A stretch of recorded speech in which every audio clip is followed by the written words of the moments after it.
Hey guys, it is Tim with Tabletop Terrors, and the first thing I want to say is that this live Copper Jackals improv mission is dedicated to Jaren D&D. Check out the Disabled DM is his YouTube channel. Awesome guy, and thanks, Jaren. So, James and I just released a supplement, and it's actually wrong to say that because Barker and Matt were saviors and helped us with this thing more than I can thank them for. But the Copper Jackals is a supplement that Tabletop Terrors just released through AbsoluteTabletop.com.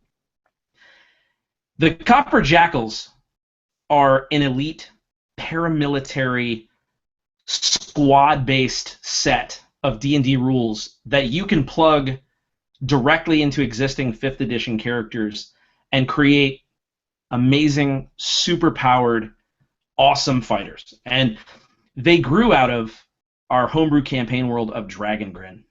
And in Dragongrin, evil has won, and the dark, dismembered lord rules, and his shadow stands long in Dragongrin. And so the Copper Jackals were the answer to this. What if there were heroes who found a way to be strong enough, though few, to fight against an endless shadow? And that's really the concept. But I've talked enough. I want everybody to go ahead and introduce themselves from my left to right. And so I want Barker, go ahead and jump in and start off. Cool. Do you want us to introduce our characters yet? Because we don't really know who they are yet. Sure, yeah. I think for now, just introduce who you are, maybe your channel, and then we'll kind of do the character introductions in just a second. Awesome, cool. My name is Barker. I run the channel Be a Better Game Master, and I just want to take a moment to congratulate Nate from WASD20 for hitting 10,000 subscribers just behind our backs. We didn't even realize it, and then all of a sudden it's like, holy crap, do you guys know this? Dude's a baller, and WASD20 is his channel. You probably all already know that. So, yep, I'm really excited for this. I really enjoyed the Convocation improv game. Super stoked to make some Copper Jackals, and yeah, I'm excited. Thank you. For sure. Next, my bro, James. Hey guys, my name is James. I'm half of Tabletop Terrors with Tim, and of course part of Absolute Tabletop, releasing the Copper Jackals. Yeah, I'm really excited to do this. While I won't introduce my character, I will say that I went with a monk, partly to just see how, not necessarily viable it is, but see how crazy things will get. I expect Tim to really just do his best to absolutely murder us, as any good Copper Jackal game should be. So, while I won't necessarily be min-maxing, I will. The monk gets a lot of different actions and reaction bonus actions, and so I'm going to try to sort of weave in the boons with those to hopefully make a really interesting character. Awesome. I'm excited to see that too. We saw a few monks in the playtest, and it worked out really well. Mr. Matt Click. Hey guys, I'm Matt. I am getting over the flu, and I'm also from A Fistful of Dice, and I work with Absolute Tabletop. And Barker, you totally stole my thing, man. I was gonna say, and I want to give a shout out to Nate from WASD20 for the 10,000 subscribers. That's just insane, man. You can no longer give him that shout out because I already did. I'm that shout out. I'm taking it back. Taking it back because I don't want to get a cease and desist letter from your people over to mine. Like, hey, you got to stop giving shout-outs to Nate from WSD20 because we've got the monopoly on that. Anyway, I'm really excited. Call you. Well, no, shit, you're my agent. Oh no! Here's the thing. Listen, it became a shout-in. You called it back. It's a shout-in. He has no legal recourse at this point. You did it publicly. True. That's true. It's a shout-in. Legally, it is a shout-out. That is true. Okay. So I'm good. I'm glad that I covered myself there. I'm really excited to play in this game. I haven't played a Copper Jackal since the Lost game in July when everyone was here, wherein I played Deacon Worth, who you can see in the Copper Jackals supplement and in a few different places. He's hinted at here and there. So yeah, I'm super pumped. I'm really excited about the character, and I can't wait to pick out some boons and join a chapter and all that kind of stuff. So yeah, let's do it. Awesome. So what I'm going to do before we jump into the action is I posted a cryptic message on Facebook promising the people who have been homebrewing their own chapters something that they will probably like. So just, you guys are some of the most brilliant and creative people that we've met. And your ideas and all the feedback and support you've given us has been just integral in bringing the Copper Jackals to life. So we talked about it, and what we want to do is, all of you chapter homebrewers, we want to set you loose and see what amazing things you come up with. So I'm happy to announce that Absolute Tabletop would like to publish your homebrew Copper Jackals chapters. Quickly, I'll say this. It is not going to be something that we keep the rights to. What we're going to do is we're going to do it in a way that we're going to release this supplement for free through AbsoluteTabletop.com. You'll retain the full rights to all your creations, right? And so you'll receive credit on the product, and the supplement will always be 100% free. But we thought it would be awesome if, like, people like Marquise, Chris Wilhelm, Luke Clinton Gallagher, people who have been messaging me saying, like, hey, I'm working on a chapter. Some people stopped reading the book because they said, I had to stop and make my own chapter. This is for you. And there will be an official post after this game, but details to follow. If you're interested in that, we're going to give you details, and I'm very excited to announce that. So now, let's jump right in. So I want to, if you'd like to, super on the spot, James, I want to throw it to you. Is there anything you wanted to say about the Copper Jackals or anything like that before we start? Not really. Basically, I guess I'll say this. I am really excited to try this because the last week of working on a supplement, you absolutely lose sight of what you're doing. There is no... When you're laying it out, you're barely reading it. You know, you're working so hard to get it all in there. It's like, I'm going back and I'm reading things that I know I read before, and I'm like, oh, that's really cool. And I think that making a character, playing a character, and picking the boons is really going to excite me a lot more, because I am not ashamed to say that I was done with the Copper Jackals for like 2 days after it released. I was just like, I don't want to hear about the Copper Jackals. I don't want to see. Copper Jackals. It was just... He went home and grew a weird mustache. It was a weird time. He still got it. He hasn't shaved it yet. So, yeah. So I'm really excited to play. I'm happy. It was a lot of pages, guys, and I'm a changed man. We'll put it that way. The James that went into layout week is not the one that walked out of layout week. We'll just say that, yeah. Dude, that's amazing. It changes a man. It changes a man. 130 pages of layout, no sleep. We were easy running on. I know me. I was running on 4 hours if I was lucky. But you know what? I'm so glad. I'm so glad, and I can't express enough how fun it was to make this book and release it, and it was just amazing. So, and then we all got sick, by the way. After all the stress and all the release, everybody's immune system was like, to hell with everything. Yeah, just you're done. Shut them down for 3 days, and then we all got sick. Awesome. So, if you're tuning into this, you have no idea what we're talking about. We're going to go through a supplement that we created called the Copper Jackals, and this first part of what we're going to do is going to be sort of a character creation, showing you how you can make a Copper Jackal, how easy it is, and how the book works.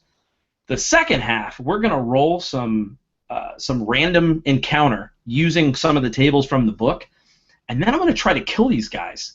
And so it's going to be a blast. It's really just relaxed. So you folks in the chat, loving what I'm seeing. Thank you all for watching. I'll throw it to you, Barker, first. The way that you begin with a Copper Jackal is you create a Dungeons & Dragons 5th edition character as normal. And so it's important because that should still be a process that you're inspired by and that you put a lot of effort and heart into, just like any other character. So what we'll do is we'll start with Barker and kind of work across. Just give us a brief rundown of the people you're going to start with before we run them through this forge of making them Copper Jackals. So Barker, tell me a little bit about your character. Okay, cool. So I am playing Coins. She is a Copper Jackal, and she is known for her ability to headhunt. She's known for her ability to assassinate targets. But namely, she's known for her ability to do so without question. They say that one's compassion and hatred both stem from the same source, from a person's voice, from their spirit, and from their sound. And when her voice was taken away as a young child, it is said that her compassion and hatred both went with it. And so she operates more like machinery now. She does wield a short bow, primarily, and on it is a spyglass that has been mounted on its side. So it's kind of like a sniper's bow that she can use at longer distances. I'm really excited, despite, like, I did a lot of the helping with the writing of Copper Jackals, but I by no means whatsoever, and Chris Wilhelm, you can quote me on this, because he asked me a question the other day while I was playing Total War about the boons, and I was like, I don't know. So I don't really know exactly all the boons, but I'm really excited to pick hers. I saw one already that I'm really excited about, but that is who Coins is. Why she's called Coins, I don't know yet. Maybe we'll figure out in roleplay or a future game where I get to play her again, assuming she doesn't die. But I'm so stoked to play her. So yeah. Awesome. So, and I want to speak to two things you said. One, there are plenty of boons in the book, and I like that you're not exactly sure. Like when Chris messaged you, you're like, yeah, I don't know. Because to me, that's the reader's experience. They get this 130-page book, and that can be like a 50-foot wall to try to climb and make a character. But in the book, we've made it so easy. All of the boons are linked by section, and they're divided. So I'll go into slightly what boons are. Boons, copper boons, are the thing that set the Copper Jackals apart. So they're designed to make that character that much cooler and give a really cool reason. The idea is that they're extensions of this mark that you bear called a Jackal bite. And they can come alive with energy, power, and they basically allow you to do superhuman tasks that would otherwise be impossible even to adventurers. So when you hear us talking about copper boons, it's this awesome list of magical sort of feats that you add onto your base character to make them a Copper Jackal. So Barks, let me put you on the spot. That weapon you said, that sounds way better than most boring weapons I hear about. How did you come upon such a cool weapon? I don't know, man. I used Be a Better Weapon Master, also from the Absolute Tabletop site. No, but seriously, that was something that was one of my favorite weapons in the Be a Better Weapon Master supplement. Was one of the ones that popped into my brain was it would be cool to have like a sniper rifle, but in a fantasy setting. So yeah, that was totally something that I've always wanted to use the minute it was written, and super stoked to be able to use it now. Awesome. I'm doing the Tim Kearney, and I'm talking a lot, but the second thing I was going to mention was I love that you don't know why you have the name Coins, and I want to use that as an opportunity to say that while we lay everything out in the book, 130 pages, it's not a textbook that you have to follow piece by piece. There is a progression table to become a Copper Jackal, but there are sections, entire sections written so that you as a player can decide what you want to flesh out and what you want to use broad strokes with, sort of like what Barker said. So yeah, after I carnied it, and I think the hangout's over at this point, I'm going to go ahead and go to James. James, tell me a little bit about your character. Awesome. All right. So I had a few ideas of what character I wanted to play, and then I found a really cool picture, and I went with that instead. My character, his name is Hammer. He has a level 8 monk half-orc Monks get about 1,000,000 things, especially at level 8. Like, yeah. So again, I think this is going to be interesting because I'll be able to add boons that sort of do things passively because I already have 1,000,000 things to remember as a monk that I likely won't get through. You know, if I pick a bunch of like combat boons, I'm like, well, you know, I wanted to just try and balance out my character because I do a lot of really cool stuff already. I want to mention my favorite part about this character. I also used Weapon Master to roll up a weapon. I don't think Barker mentioned the name of his, but I was most excited by the name of mine. I'm using unarmed strikes, but I'm just reskinning it because this is really cool. I love fist weapons, so basically I have knuckle dusters that are made of marble with flecks of gold in them, and they are called Bone Lullaby. And I just love that name. That's right out of Weapon Master. We didn't do a knuckle dusters table, but I grabbed that from hammers because a lot of the really cool stuff, you know, that would apply to bludgeoning fist weapons was also there. And because I rolled that, I was pretty sure we were rolling cool effects for it too, and I super did. So I hope that we were. On a critical hit, I reduce a creature's movement speed because I'm breaking their bones. That I chose because the name Bone Lullaby. I did not get lucky enough to roll those two things. But, so I'm really excited about playing Hammer, the half-orc monk. It's going to be a lot of fun. That's amazing. And all that's in Weapon Master, AbsoluteTabletop.com. The weapon type, unique feature, a trait that gives you, you know, like, there are all different things, and then there's tons of naming tables. There's just tons of tables, so go get Weapon Master. It's the perfect thing to pair with the Copper Jackals. Mr. Matt Click, tell us a little bit about your character. Yeah, absolutely. So I'm going to be playing Flashpan, Flint Flashpan Grimes, who is a Drogus dwarf, which is a race in the Deep Vault supplement. They're a race of dwarves that live in Sphere Below, and they dredge this giant ocean of Titan blood for various materials that they then salvage and sell off and make into cool things. So yeah, Flashpan is kind of a unique character in the Jackals in that he was a mercenary whose mercenary group served under the Dismembered Lord during the events known as Lightfall. So he was basically on the bad guy's side during this war, this final war of good versus evil. And he really was just following orders, but at the same time he did some pretty questionable things, and in order to sort of redeem himself and get ahead of some of this guilt that he feels, he has joined the Copper Jackals to right some of his wrongs. And the other cool thing about him is I also rolled a weapon from Weapon Master. I went ahead and did a crossbow, a heavy crossbow. And the crossbow is called Chimera. And it is a double-barreled, lever-action crossbow that has a dragon carved into its handle, and it fires blood-red arcane bolts in place of actual ammunition. So that's pretty dope. I'm really excited about that.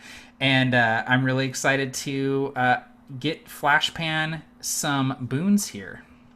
That's awesome. So we're going to go through the progression, and by no means am I saying that I'll do it perfectly because I might miss some things. But, you know, so guys, chime in if I miss anything. But oh, we will, man. We're all rules lawyers. We're not here for story or fun. I think I speak for everyone here and in the chat that we are here to roll dice, and there's a reason my character doesn't speak. I just passed the rules bar recently, so, you know, I'm trying to become a partner, so I really have to, you know, I have to really step up my game and make sure that James and I press any claim. I'm such an idiot. I thought there was a rules bar in the supplement. I was like, what rules bar? I missed the rules bar. Oh, no. No, James and I are Joseph Bybook and what's the other guy's name? Like Leopold Aswritten. And we are the rules lawyers. And we've always wanted to make a stupid infomercial about that, like late night, 2 a.m. rules lawyers, like fake mustaches go, we are your rules lawyers. figured I'd share that because it's pertinent to the Copper Jackals. Yeah. So, when you're creating a Copper Jackal, the thing that you have to remember is you are in Dragon Grin. And Dragon Grin is the campaign setting of Tabletop Terrors. James and I write Dragon Grin. Matt and Barker contribute quite a bit. To give you an idea, the name Grin in our world is a Titan-speak word that means mass grave, just to set the tone. So the Copper Jackals are powerful lights in a large darkness. So they are meant to be crusaders of good who are very powerful. So part of the Copper Jackals' power comes in their distribution in various groups called chapters. So I think the way that I would make my Copper Jackal is that I would probably choose the chapter that I wanted to be a fart of burst. Everything. Pumbaa, to you, everything is gas. So I would probably choose my chapter first. And in the Copper Jackal supplements, there are 20 different chapters that you can choose from. I'm actually going to screen share for the moment here. And so if you take a look at the supplement, this is what I'm looking at. And in the table of contents, this is all linked. So what you can do is go through. I am going to click straight to chapters of Dragon Grin and jump right there. So immediately you're going to see the name of the chapter, brief description so that you can scroll through them easily without having to read the full description. And then you're going to see several pieces of information that are pertinent to how your chapter affects the way that you interact with the realm of Dragon Grin. So just think of chapters as mini branches of the Copper Jackals that have a unique specialization that are designed for certain kinds of tasks and work. So that's how I would make my Copper Jackal. I would choose what chapter they were a part of. So that's kind of what I wanted to go to first. So you guys, in any order, whoever wants to jump in, let's pick a chapter, or if you've already picked a chapter, I want you to tell me why you did. Can we go right to left this time?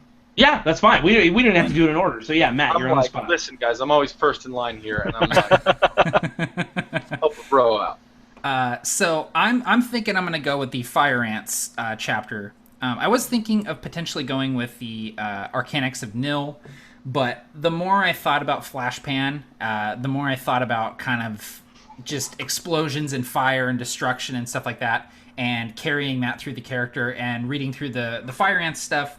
I thought it'd be cool for him to be part of the Fire Ants. So I think that's what I'm going to go with. That's perfect. So I'll just share again to show you a little bit of the Fire Ants here. The Fire Ants are a chapter of, I don't know if my computer is going that slow or if you guys can see that. Yep.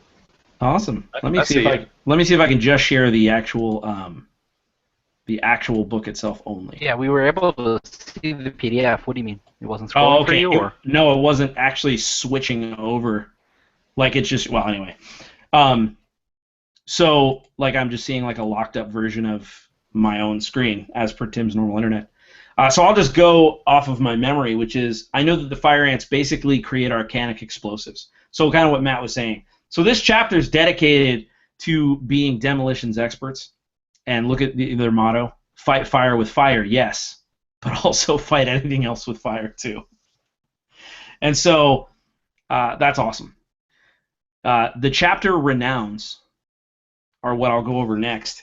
When you join a chapter, you gain specialized training and various equipment that you can use as a Copper Jackal. And this mirrors the kind of missions that you would go on. So if you look, the Fire Ants have renown that is like demolitions expert, where basically they create arcanic bombs, and it gives you the rules to how to use these magical bombs. And then their chapter renown too, they become fireproof. So basically there are rules in there to help you essentially be safe around these explosives you're setting. And it goes on further and further until you reach what's called the chapter avatar, which is the quintessential version of a member of the chapter. And each chapter avatar has a name, in this case the Living Pyre, and then a benefit, something that you've grown so adept at doing. It's a magical ability that your Jackal bite allows you to do. So in this case, your Arcanic bombs deal more damage, and you only take half damage when you're in their blast radius, things like that. So, Matt, that's the chapter that you chose. I would say let's go ahead and go to James. Awesome. All right, so I chose my chapter. I think Matt did the same thing, but you can, because you get things, the chapter renounce from being in a chapter, I could see how it would seem really cool to choose a chapter based on what renowns you want. The other thing is, in my mind, I think it would be cool if in some games people ran the idea that everybody's part of the same chapter. Kind of makes sense. Now, we cover that in some cases. That's not always the case, and of course, especially to show off more stuff, we're all just choosing chapters we like. All that said, I am going with the chapter The Black Octave. And I am doing so because I love the idea of a big, sneaky half-orc monk that just like creeps in and turns people's heads all the way around. Like, he doesn't break their neck. He like just turns it, like he spins it like a screw, and they die. The Black Octave are spy masters and assassins who lurk in the shadows, as deadly as they are untraceable. And yeah, I just love the idea of a big old half-orc monk assassin. And so what you'll also notice is, if you're watching the screen share, every chapter has a coin. And essentially, we'll kind of go into that later, but you have this specific coin that's made out of the same material that your Jackal bite is made out of. And this coin denotes which chapter you're a part of. So as you see me scrolling through here, all of these coins are unique, and there's a coin for each chapter. And I love the art. Shout out to Brendan Murphy, who made all of these coins, and he did such a great job. The screen share's not working. I just wanted to. It did for like, it flashed for a moment, and then I realized you probably can't see the Hangout Tim, chat where I told you do that. you want me to share the PDF and you just tell me where you want me to go? Would you, man? Dude, that would I be will awesome. super do that. Just click on my window so that I'm maximized I will here. definitely do it. Maximize. Maximize Decimus Aurelius, There we go. commander of the PDF. Perfect. So can you go to the Black Octave? No. Oh man, I just realized I can't do that. I don't know how. I just use control. How do you use a scroll wheel? Scroll wheel? There you go, buddy. So James basically hit on the points of this, but I also want to mention a couple of other things. Each chapter, in addition to everything else we talked about, has a chapter head, which is the person who currently runs it, as well as an initiation ritual. The initiation ritual is an important part of getting into the chapter, and each one is flavored to be a cool, specialized, unique initiation to make you feel as though you're earning your membership into that chapter. In addition, as you'll see, there's also a base of operations. And these are locations all around Dragon Grin that the Copper Jackals work in secret.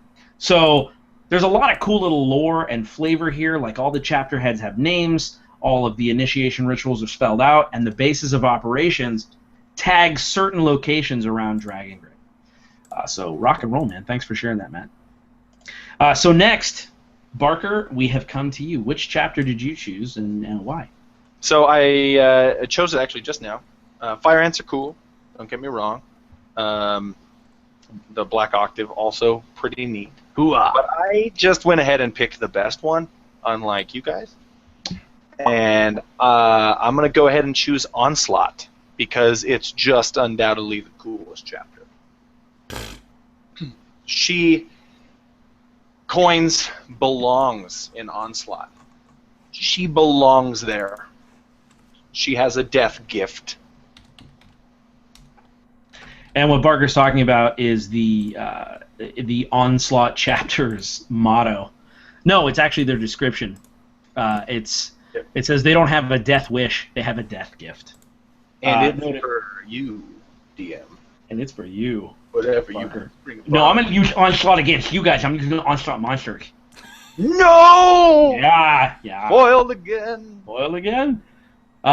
So the idea here is that, this coin is supposed to look like this wicked axe blade. Onslaught is supposed to be the chapter that you send in because no one else can do the job and come out alive. That's basically what it is. And I love their motto, we don't go to war, we bring war with us. If you had an opportunity to catch the one-shot we ran on Sunday with Grady and Jesse Cook, James Barker, and myself, there was actually a fight in it, and I won't spoil it, but there was a fight with a powerful creature, and you'll see, actually, Matt, if you could scroll down just a little bit to their renowns, you actually see in action just a narrative version of their Chapter Renown 3, the Convictus armor, which is armor that essentially you can command to expand and thicken, and it telescopes out and encases you. And there are mechanics here so that you basically get full body protection and can survive even the most deadly situations. So, awesome.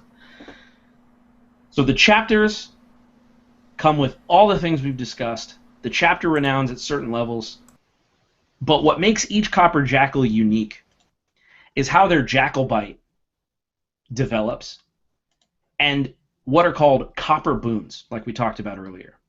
So the copper boons are really whatever you want them to be as far as flavor goes. But in the book, there are several sections that you can use. And Matt, I'm going to jump to the Copper Boons Explained section on page 80. So the Copper Boons can manifest in myriad ways, and you can decide that. And you can see that it's laid out here in the book, so you don't have to guess. But there are also optional roll tables. If you go down to page 81, it'll show you how you can allow your Copper Boon to manifest. And there are a lot of different options here. If you go even further, it's essentially explaining what they look like and giving you some different ideas of what they can be. They started out as just tattoos, but they quickly grew into something essentially that can be made out of a mystical material named Titan Copper. This Titan Copper is fused with the Copper Jackal, and unique to your character, it can take on any shape, form, or appearance. Whether you want to do, like Titan Copper that's embedded into your face that turns into goggles, or a ring that looks like you're wearing it, but it's fused with your flesh and expands into a copper gauntlet. Tattoos, piercings, anything like that. And so the Jackal Bite is your opportunity to fully customize your Copper Jackal. And these Copper Boons come out of this Jackal Bite. So what I want to do now is work with you guys to pick some Copper Boons that match your style of play and your chapter. So I guess we'll go ahead and do, let's make it, Matt, you up for going first? Totally, yeah. I went through before the game and I wrote a few down that I was thinking would be good for him. And so I'll kind of consult with you and figure out the best boons to pick to get him to where he needs to be. So, and I think at where we are, we get 2 boons, right? That's correct. So the ones that I was thinking of are all assault boons except for one of them. Okay. The ones that I was looking at were Copper Butcher, Copper Critical, Copper Volley, Copper Bullseye, and then Copper Toughness, because he doesn't have a lot of armor going on. Gotcha. So the thing with Copper Volley is I would get an extra range attack with my crossbow, which would be pretty awesome. That would increase my chances of, doing some pretty heavy damage, and doing more attacks is always good, especially being a fighter. I already do 2 attacks, so I would get 3 attacks, and then I have my, action surge that I could use as well, so that would be pretty deadly. Yeah.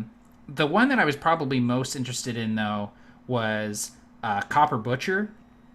Yeah. Because it would increase the damage of my heavy crossbow to a D12, which is insane, and also creates a heavy crossbow that shoots my favorite die in damage. So I think Copper Butcher for sure is one of the ones that I want to go with. That's perfect. And then there's Copper Critical, which did I skip it? Copper Critical. No, it's right above Butcher. It's on page 86. Ah, hell. Okay, here we go. So Copper Critical. This would be pretty awesome because it increases my chances of dealing a critical hit. I basically get to choose any number on the d20 between 2 and 18, and that also becomes a potential crit for me. So what I was thinking is I would go with 18, and then 18, 19, and 20 would be crits for me because I already crit at 19 with my fighter stuff. Perfect. Yep. So that would be pretty cool. And then Copper Bullseye is right here, which would be good for my throwing weapons because as a member of the Fire Ants, I get some bombs that I can throw, and I also bought myself some Alchemist Fire. So that would play into my thrown weapons a little bit more, which would be pretty cool. Yes. Yeah. So I don't know. At first, I was mixing up Bullseye with Headshot, and I was like,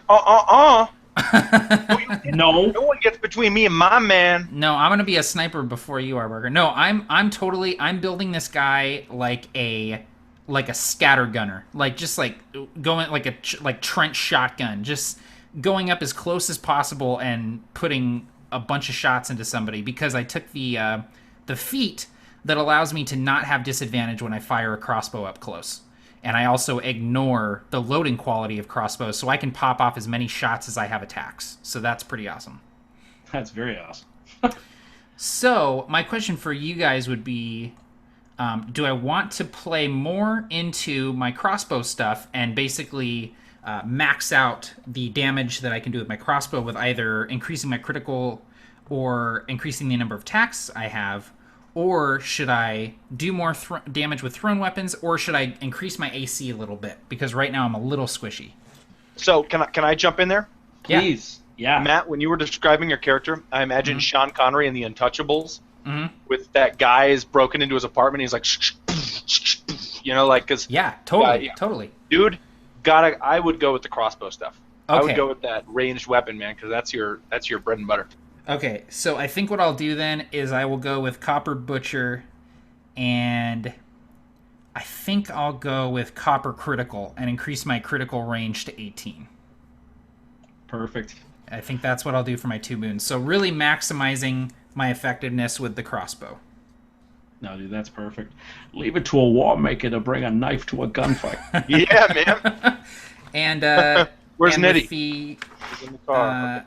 With the Copper Butcher, I get D12 damage on my crossbow, so that is super awesome. So now awesome. I roll at plus 10 with my weapon. It's a +1 weapon, and I have the archery thing, plus 3 dex, plus my proficiency. So plus 10 to hit, and then I do 1d12 plus 4 damage, and I crit at 18, 19, and 20. So that is pretty awesome. That's perfect. And for anyone following along with your Copper Jackal supplement, you already know this, but if you're listening into this and you're thinking, dude, how does he know, where to find what? There are so many boons. They're divided up very neatly. So the boons have various categories. So you can know exactly what you're looking for. So you don't have to figure out and scroll through hundreds of these things. They're divided up into assault, subterfuge, mobility, support. There's an easy way to jump through. And then furthermore, Matt, if you would jump to page, probably 84, right at the beginning of the boon section. So as he's scrolling there, you'll see it says assault, but then it's divided even further into what kind of benefit you're going to get from this. So here go all the boons that are going to give you an additional attack, and they're marked this way. On top of that, if you don't want to read every description, which was something we knew would be awful, to have to read a full description just to get to, okay, what does it do? We've got these things categorized. So here, if you take a look at Matt's screen, which I forgot to click on, and you were looking at my fat face the whole time,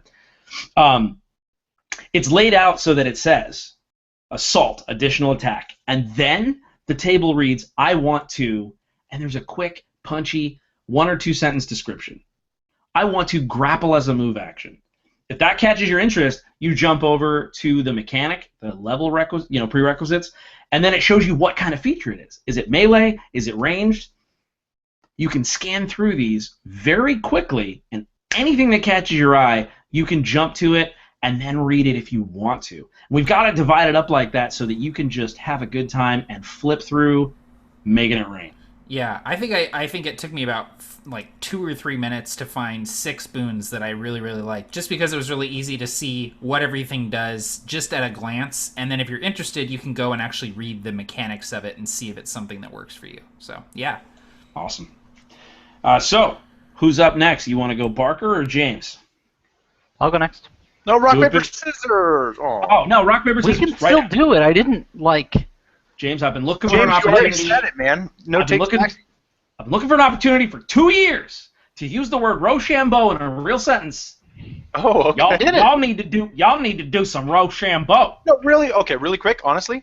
Rochambeau. Is that rock, paper, scissors, or is that a game where you kick each other in the nuts over and over and over again until someone gets it? It's rock, paper, scissors. I'm fairly certain somebody tricked you into playing a No, game. no, Barker, no, I'm I've really never sorry, played it. buddy. I've never played it, but I want to know, is there anyone in the chat that actually knows what Oh, I'm it is. talking about? Oh, I also know what you're talking about. Well, then why do you always make fun of me when friends are around? Rock, paper, No, scissors. I don't... Let's play Rochambeau, James. Rochambeau? I can't kick you in I the unplugged nuts from myself. I unplugged my cable laughing. I unplugged my cable from the internet. All right, here we go. Wait, hold on. Middle fingers. On go or on 3 and then go? I do 3, then go. Oh, you played it On- wrong, but we'll do. Okay. Well, here's Here we why. go. 'Cause Here we you can't go. cheat. 1, 2, 3, go. All right, same paper. Double paper, you nerds.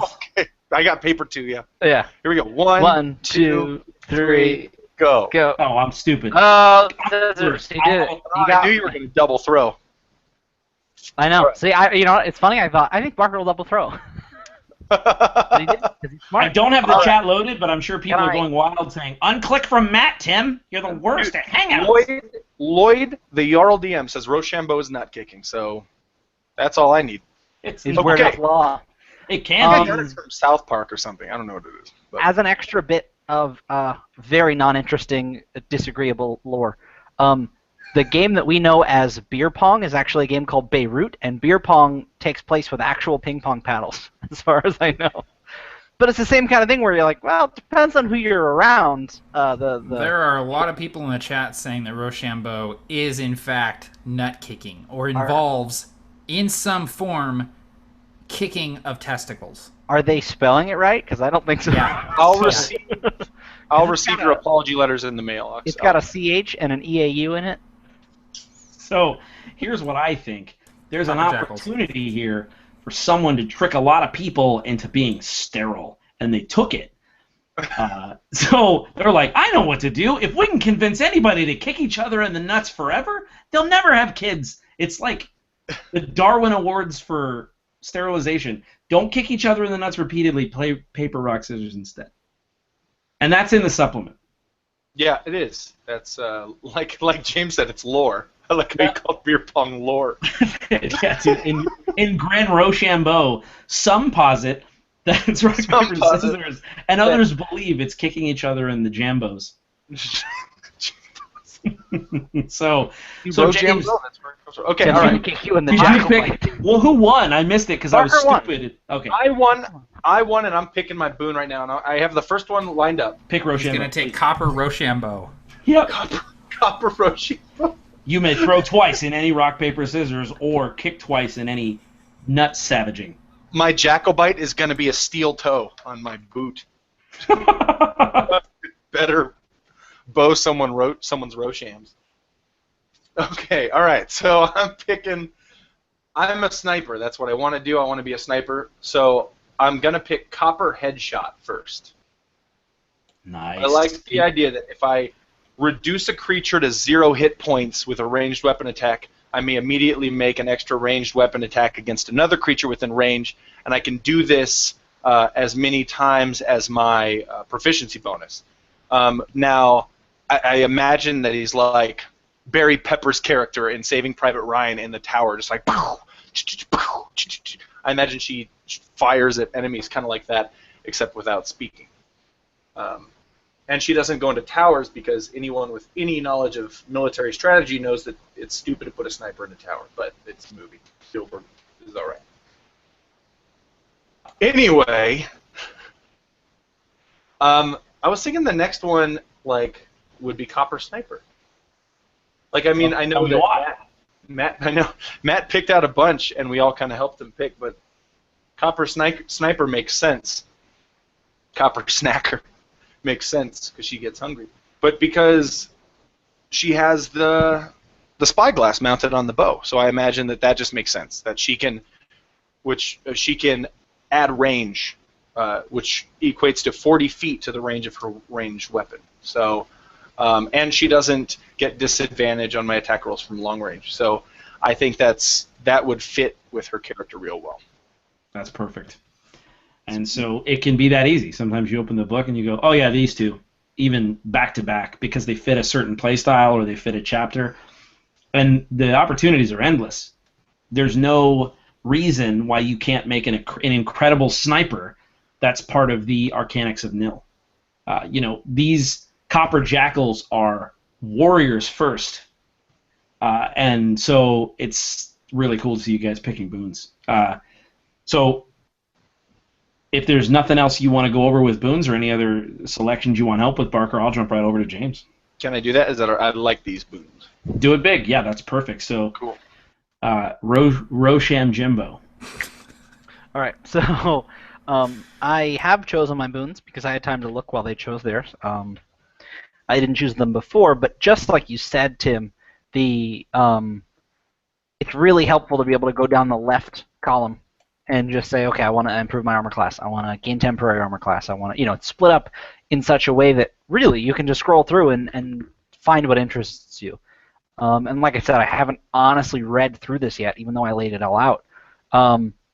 So I have chosen mine. I am sort of trying to round this character out, and one problem I have is a very low armor class. I'm wearing no armor, and while I do get a bonus as a monk, it's still only sitting at 16, which honestly is relatively high, but for level 8s, I've had level 8s that had 19 and 20 armor classes, so I feel a little squishy. So I went with Copper Toughness, which just gives me +1 natural armor, which stacks right on top of my other armor, giving me an armor class of 17. The next thing I went with was I wanted to avoid anything that was a bonus action or a reaction because I'm a monk, and you use your bonus actions and reactions for a lot of different things. The original one I wanted to choose was Copper Critical because as a half-orc, I do max damage on criticals, as well as the fact that as a monk with the weapons I'm using that I rolled from Weapon Master, they slow someone's speed if I critical. But because Matt chose that one, I instead chose just a really cool one called Copper Invisibility, which does exactly what you expect. Through Imminence, it turns me invisible. I can do that for 8 minutes, and I get that ability half my proficiency level per short rest, which in this case would be 2. And yeah, it's just that cool. I just turn invisible, and I get to do that twice. So Copper Toughness +1 armor and Copper Invisibility, I get to, as an action, become invisible up to 2 times per short rest. That's awesome. That's really cool. And so if you're wondering, well, how do these work? How do you have boons that you can use throughout the entire progression level of the game? We wanted to avoid some of I think the dangers of feats are ones that you have to take one to take another, the prerequisites. And, for me, I think the best way we figured out how to do this was everything that a copper boon is based on, as far as the frequency you can use it, is almost always based on proficiency bonus. So the reason why we chose to do that is because the proficiency bonus of a character for every level and every class is identical. So this allows the boons to level up just systematically and fluidly without having to do much work. So if a boon is, more or less a little more powerful, it's often you can use it half of your proficiency bonus rounded down. So, by the time you're hitting level 20, you're only using stuff like 3 times. But there are other boons where you can use them a number of times equal to your proficiency bonus. The reason why that's important is you're not going to take a boon at level 3 and then not use it again later on. Sorry, level 4, and not use it again later. it scales with you, whether it's through power level, frequency of use. It's going to be useful no matter what, whether you're fighting, a couple of orcs or a dragon. So, what if you just don't know what you want? What if you're not in the mood to pick and go through these and kind of take this time? What if you just want to go, hey, look, man, I just kind of want to get started? I want to show you something called Copper Archetypes, and Matt's on that page right now. Copper Archetypes are pre-selected boons. It's 4 copper boons that are made to work well together to hit a certain flavor, kind of hit a sweet spot. And they're designed so that you can play a specific role. Like if Barker said, you know what, I really want to work with my bow, right there, Copper Bowman. And it shows you a brief description, an expert at dealing damage with a bow from range or up close, and then it shows you a boon progression, 1, 2, 3, and 4, to really nail that. Now, it's important to note, all of these have been selected in an order that you can take in order, meaning all of the boon ones have a prerequisite of level 4. All of the second boons have a prerequisite of level 8. So you don't have to worry about fooling with, oh, well, what do I take? You take them in this order, and they give a really cool sort of flavor. As Matt's scrolling here, you see like Copper Monk. That's designed for a monk. Or Copper Spymaster. Copper Striker, Painkiller, who's basically just shrugs off damage and pain. And the list goes on and on. There are a few pages of these Copper Archetypes that you can use whole cloth and just jump right in, or you can take them and with a little research, maybe you switch out 1 or maybe you switch out 2, but we wanted to give you, the players, absolutely everything possible so that the boons would be useful and didn't just become this endless list of words that washed over you. So hopefully we've achieved that. We think we did, and again, you can pick up this supplement we're looking at right now at absolutetabletop.com, or you can click the link in the event. It goes straight to the actual supplement.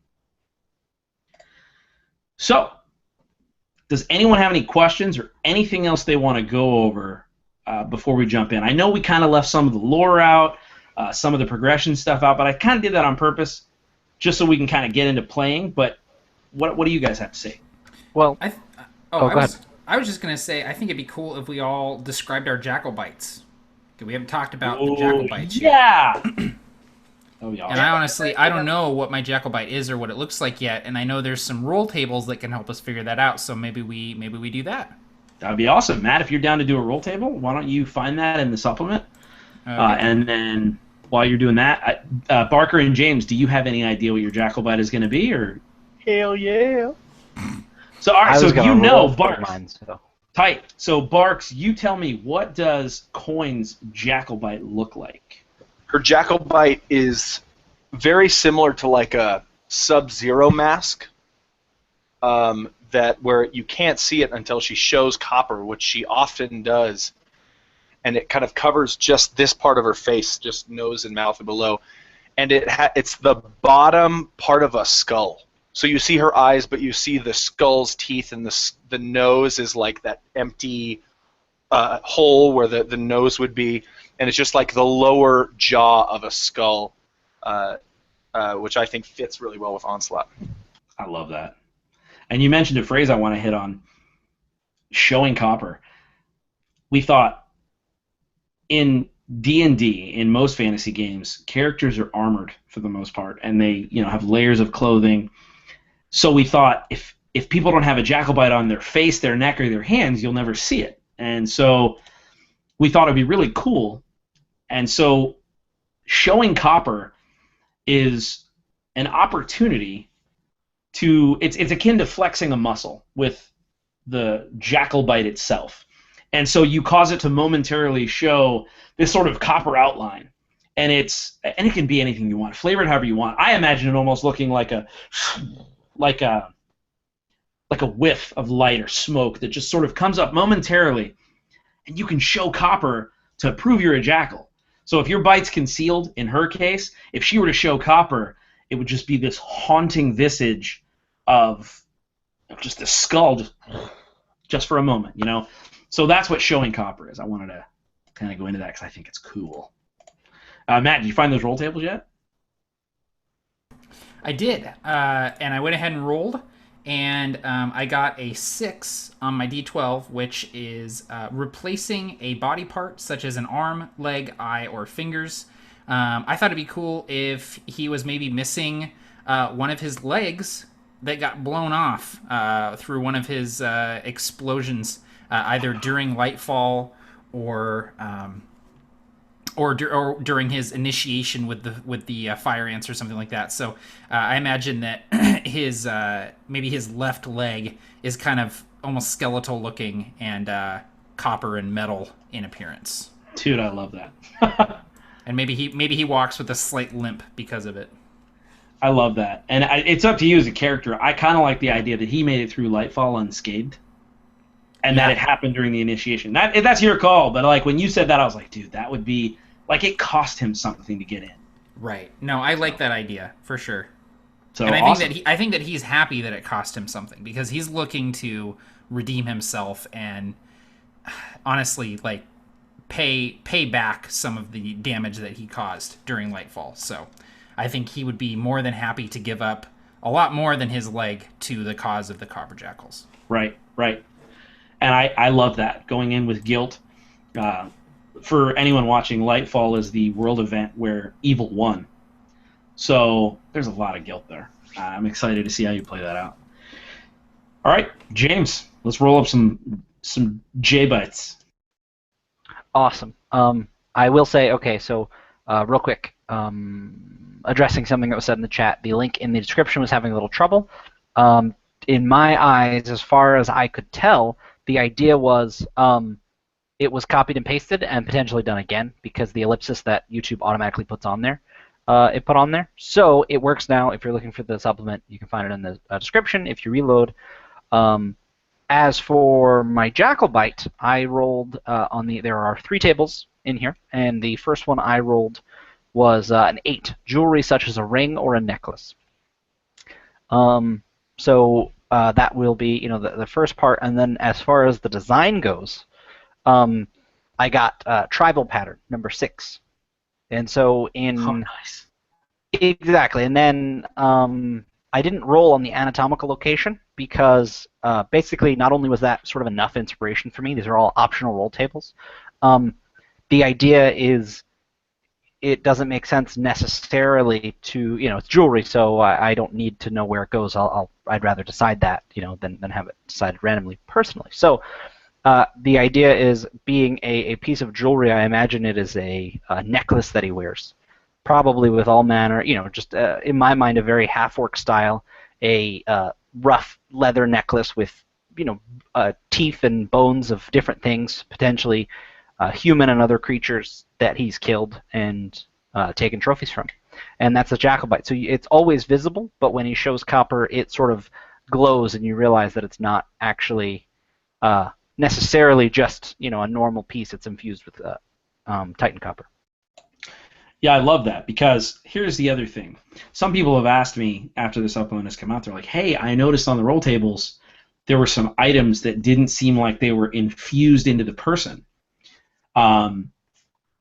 Honestly, the thing that makes a Jackal bite what it is it is a mystical ancient material called Titan copper, and the Titans in our world were the first inventors. And so anyway, this alloy they created has been rediscovered.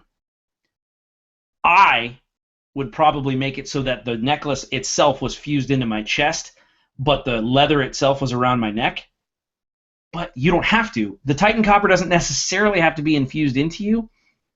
Rules as written, it doesn't matter. Like, whatever flavor you think, whatever chapter, whatever character, the point of this supplement was to give you as many options as possible under the umbrella of no matter what, you're a Copper Jackal.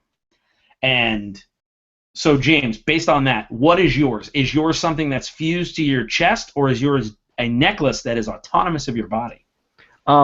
So I would say that it isn't necessarily, I'm going to go in between. It isn't infused in my chest, like it moves around like a normal necklace, but it is the kind of thing where it is a part of my body, basically. And again, this is 100% not theatrical is the word I'm looking for, but basically I'm making that up. That it looks just like a normal necklace. Everybody sees it on a normal one, but it's not removable from me because it is a part of me, basically.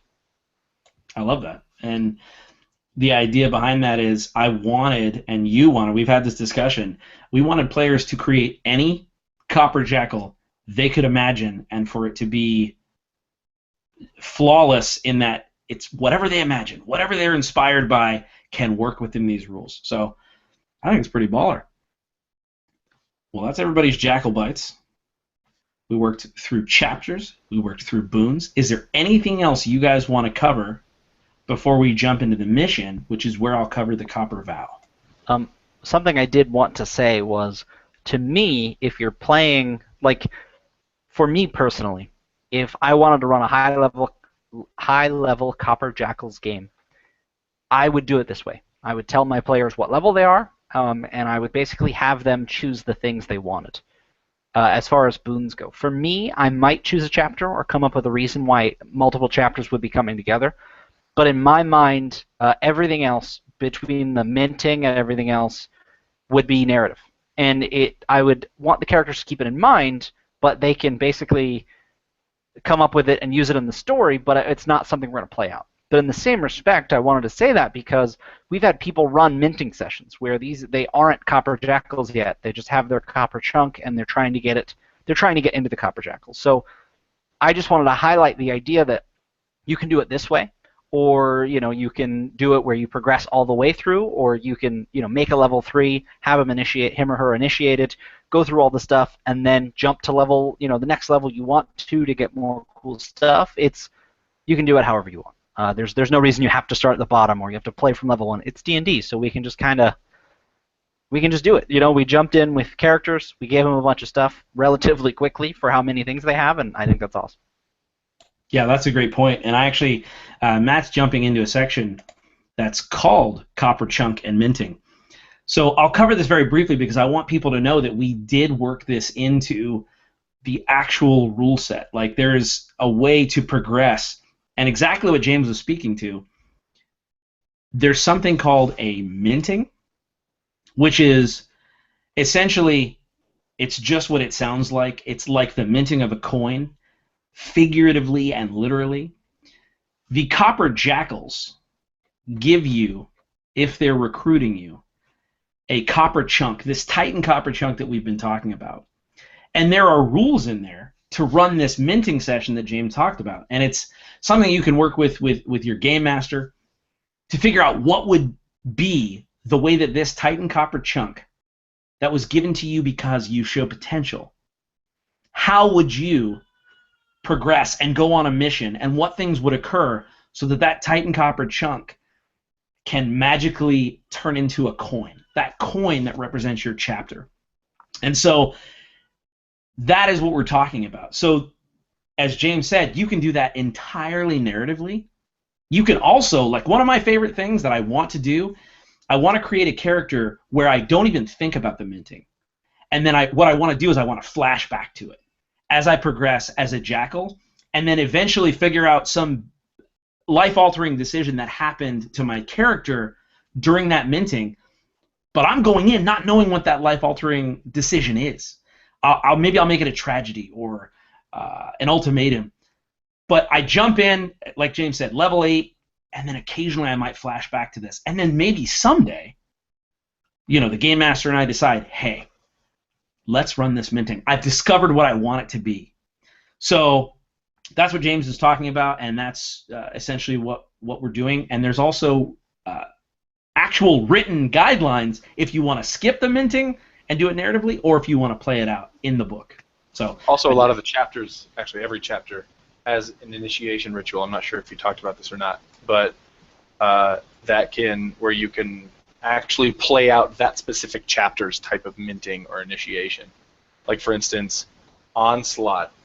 You must survive a one-on-one fight with the weapon of your choice against a current member of Onslaught. So basically the whole point of Onslaught is to recruit fighters that can just go up against anything. And if you can go up against anything, then you need to be able to go up against another Onslaught. So they all have different. I think there's one where you have to be buried alive or something, like just really gritty stuff. Some are really interesting, and can be played out over entire sessions involving the entire party if you want. So there are a lot of really inspirational things like that. To mention another one, and the reason I mention it is because I actually ran a game when I came up with this. The initiation for the chair kickers is you must hang by the neck until your life leaves you, if only for a moment.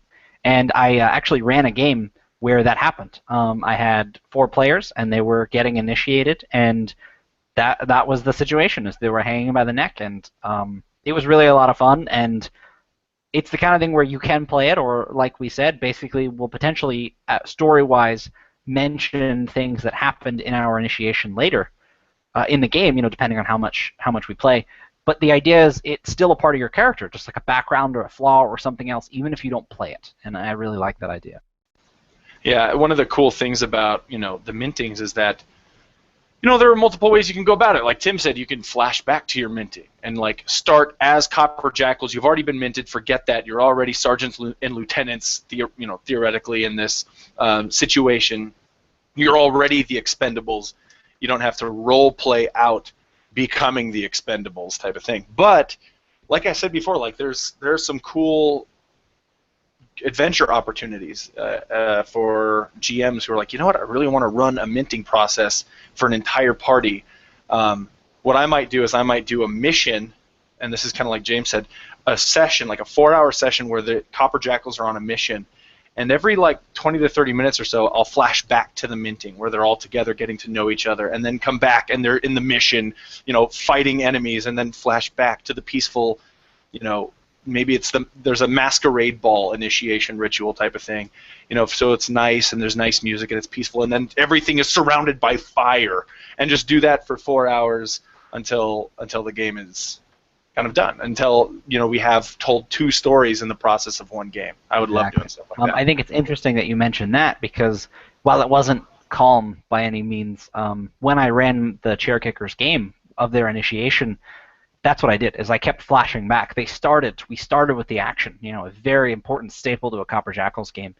And we flashed back to it because while interesting, I didn't want to take up a bunch of time with it. I wanted it to be interspersed. And I don't know, there's not necessarily a format for that, but I really like that idea. And it worked great.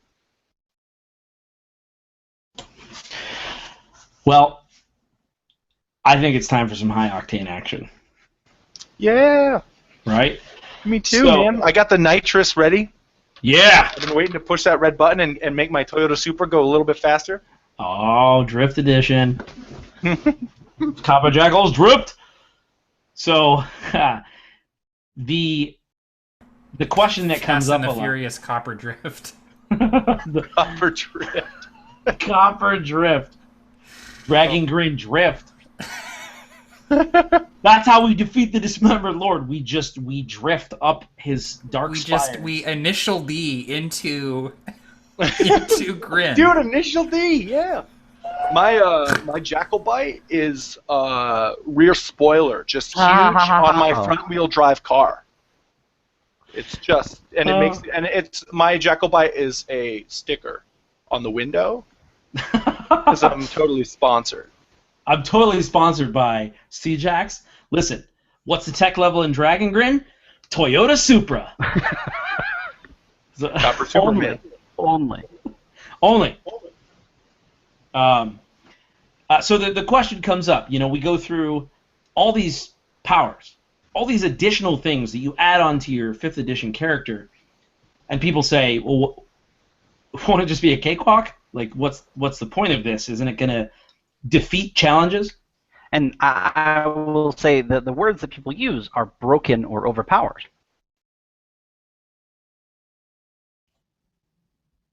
And it's funny because much like 5th edition, on paper, if you follow the spirit of these things, in action, they're not. It's crazy. The way I've seen Copper Boons play out in playtests, they're the thing that you need to keep you alive, or to do that one thing that saves the day, which is what they're for.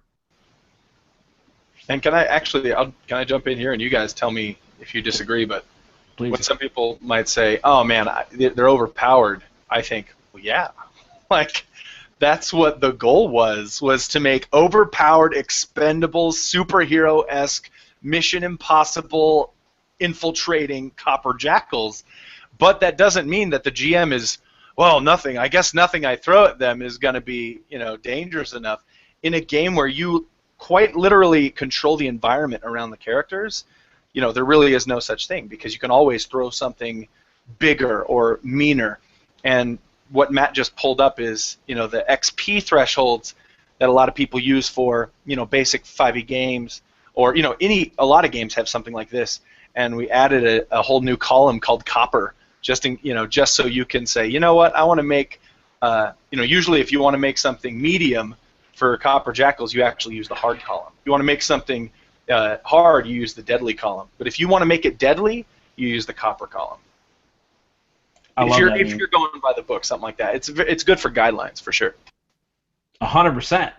And this chart is very similar to the one you'll find in the 5e books, but it's got that extra column, and in addition, it's got a whole section for game masters talking about how to make challenges, essentially for the Copper Jackals, what running a Copper Jackals game will be like, and also, we thought, in addition to providing this XP chart, in addition to giving people an idea of, like, okay, here's how to kill Copper Jackals, we thought, man, it's regular adventures are fine for the Copper Jackals, but we needed to torque it up. We needed to take it up to the notch of their power level. So we invented something called incursions. Now, these incursions use this particular XP chart. You use this to make an incursion. But, James, was there something you wanted to mention? No. Oh, okay, sorry. I misread the chat. Incursions they're just supposed to be explosion, action movie-oriented, impossible odds. So we made some crazy roll tables that I'm super excited to bring to you. The mission should be dangerous. They should be daring. They should be far beyond normal adventures that normal adventurers might fall. So tonight we're going to do an improv game using these characters and using these roll tables. I want to have everybody participate. I think, I have no rhyme or reason. Let's jump in and, go crazy. Matt's screen is showing the incursion roll tables. You start with the environment, and then as we do that and scroll down, you're going to see that this sort of prepares you for any random event, any sort of adventure you could possibly dream up, and it gives it to you in, what would you say, 10 minutes? Yeah. I put James's lap somewhere on there, but someone erased it and replaced it with jungle. Same thing. There's Same thing. Same thing, yeah, especially Depending after on hard the days time of year, it might be swamp. That's what I was Oh. 6 to 1, half dozen to the other, man. Yeah. Oh God. So, the thing I'll say about the incursion roll tables is they're all about inspiration. They give you a lot of the different pieces, and then if you sprinkle in a tiny bit of extra little bit, they give you a lot of the inspiration, and you say, oh, it'd be perfect if X, or, then you draw from the lore to make it specific. So to me, that's what makes these really shine, is they're just generic enough, but give you just enough inspiration to, roll it, and like you said, in about 10 minutes, have an idea of the session you want to do. Absolutely. And so, to read a little bit out of the supplement, incursions aren't just unique locations. And we don't just suggest, hey, just make it harder. We've designed a step-by-step guide, and it's sort of an archetype you can use. So an incursion can start with a briefing. Since the Copper Jackals are a militaristic group, you can feed your players plot hooks, and it makes sense because they would have gotten this as intel from their chapter. So you can start in action right away without it feeling like the players have no idea what's going on. So I typically start an incursion with a briefing. Then, and this is optional, some good old narrative action. Something where you let the players feel like Copper Jackals first of all. Now again, this is totally for flavor, but instead of saying, okay, and doing a combat to enter a compound, just say, all right, narrate it to me. That way the players from the jump immediately get to express themselves. Like Coin gets to tell her story. How does she get into this compound as a member of Onslaught versus a member of the Fire Ants? Or, so after the narrative action, it should be immediate danger or immediate threats or immediate challenges. Then in the middle, don't let things lull. If something happens and the players find some sort of peace or they find some sort of goal or comfort, say, all right, here's what we're going to do. We've included a tension builders table, a D100 table, basically blowing everything up in the players' faces. So we give you these tension builders that you can throw in at any time. If things don't seem high octane, optionally, you can throw those in, and it's like a stick of dynamite in the middle of your adventure. If we make it tonight, if everyone lives, or if anyone lives, an incursion usually ends with a climactic ending. Whatever this may be, the building's collapsing, the fire overtakes the compound, the temple is collapsing into the swamp. Whatever it is, it's just that extra punch of high octane. So that's what we're going to be doing tonight, and we're going to roll these live. I will rely on you guys to do so. Yeah, let's do it. You want to just rotate? Yeah, that sounds great. All right. Who's going first? Well, I was going to say go Barker, first. but he just... Oh, no, now he's back. Oh, he was hiding. All right, Barker, you want to Rochambeau that environment for me? I do, man. Rochambeau. That environment right in the scissors. Rochambeau. All right, I got forest. Tight. So we are in a forest. So this adventure is going to take place in a forest.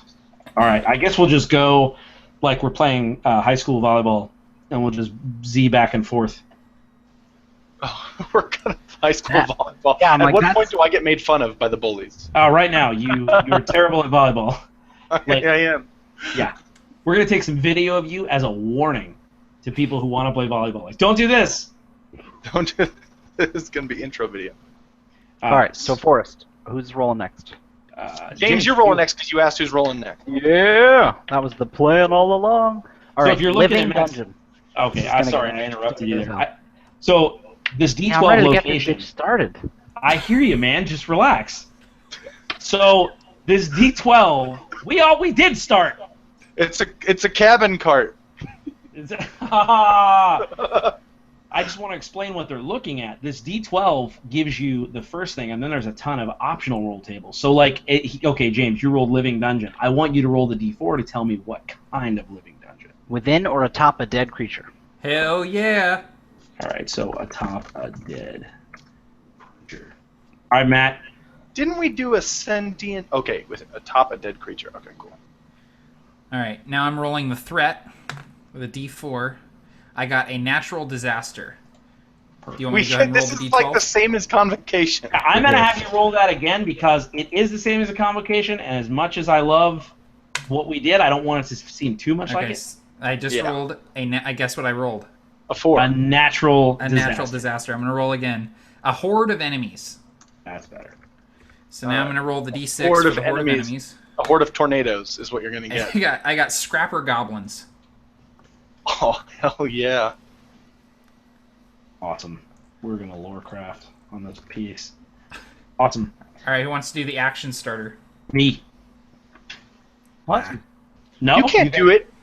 Why? No, you you're can, not you can do allowed. it, Tim. You can You do it. died to the cheat. We Did trust. Matt on his roll table before? Didn't I you? did. No, actually, no. Let me posit this. You can roll it, but don't tell us what it is. We'll just start with it. Yep. James, that's the right answer. That is a red. All right, I got... No, I'm just kidding. All right, I rolled it.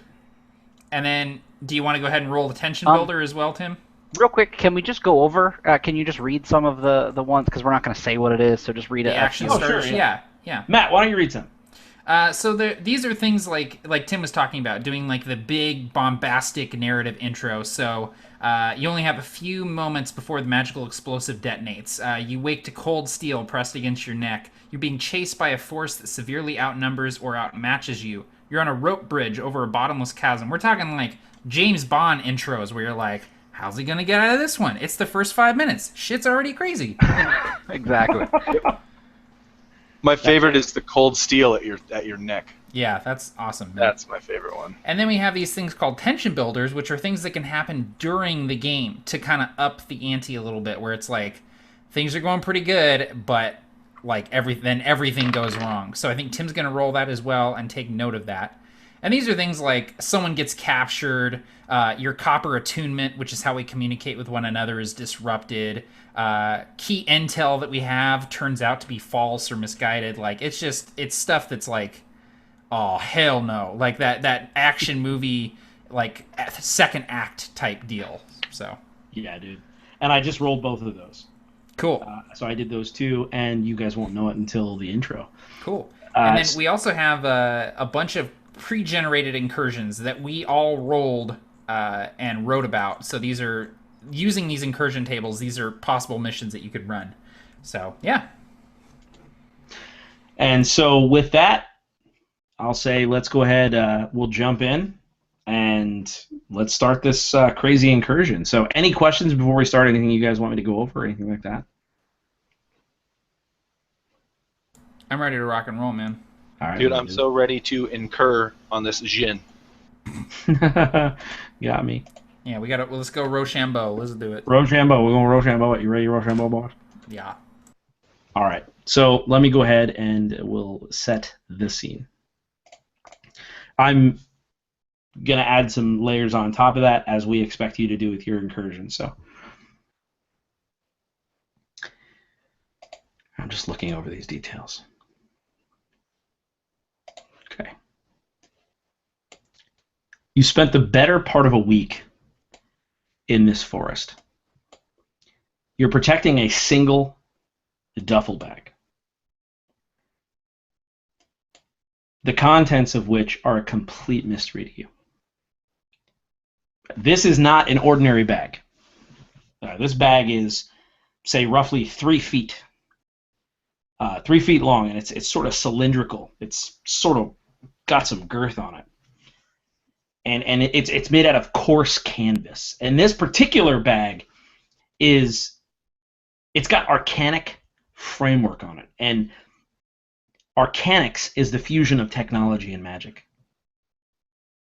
So connected by these great brass bands that are dotted with glistening rivets. This is unmistakably the handiwork of the arcanics of Nil. This bag was created for a reason. Capped with these thick, burnished metal pieces on each end, it was made to withstand a beating. And this bag isn't just fastened shut. It's sealed tightly by a series of just intricate locks. And whoever's carrying this bag can feel heavy parts shifting around within it as you're carrying it. So you can only imagine what the Arcanics of Nil are up to with this. You have a single set of instructions that you've been carrying out. Get this bag to Angus McCallan, and don't let anyone open it but him. Before I tell you what happens next, I want to know who is carrying this bag. Who's holding this bag? Hammer is. Yes. Okay. All of you have found that the forest floor is shakier than it appeared. And as the sun sets, you're all dangling from a ledge by your fingertips, and falling means certain death. What do you do? You know, Flashpan would have been here already. We wouldn't be in this mess.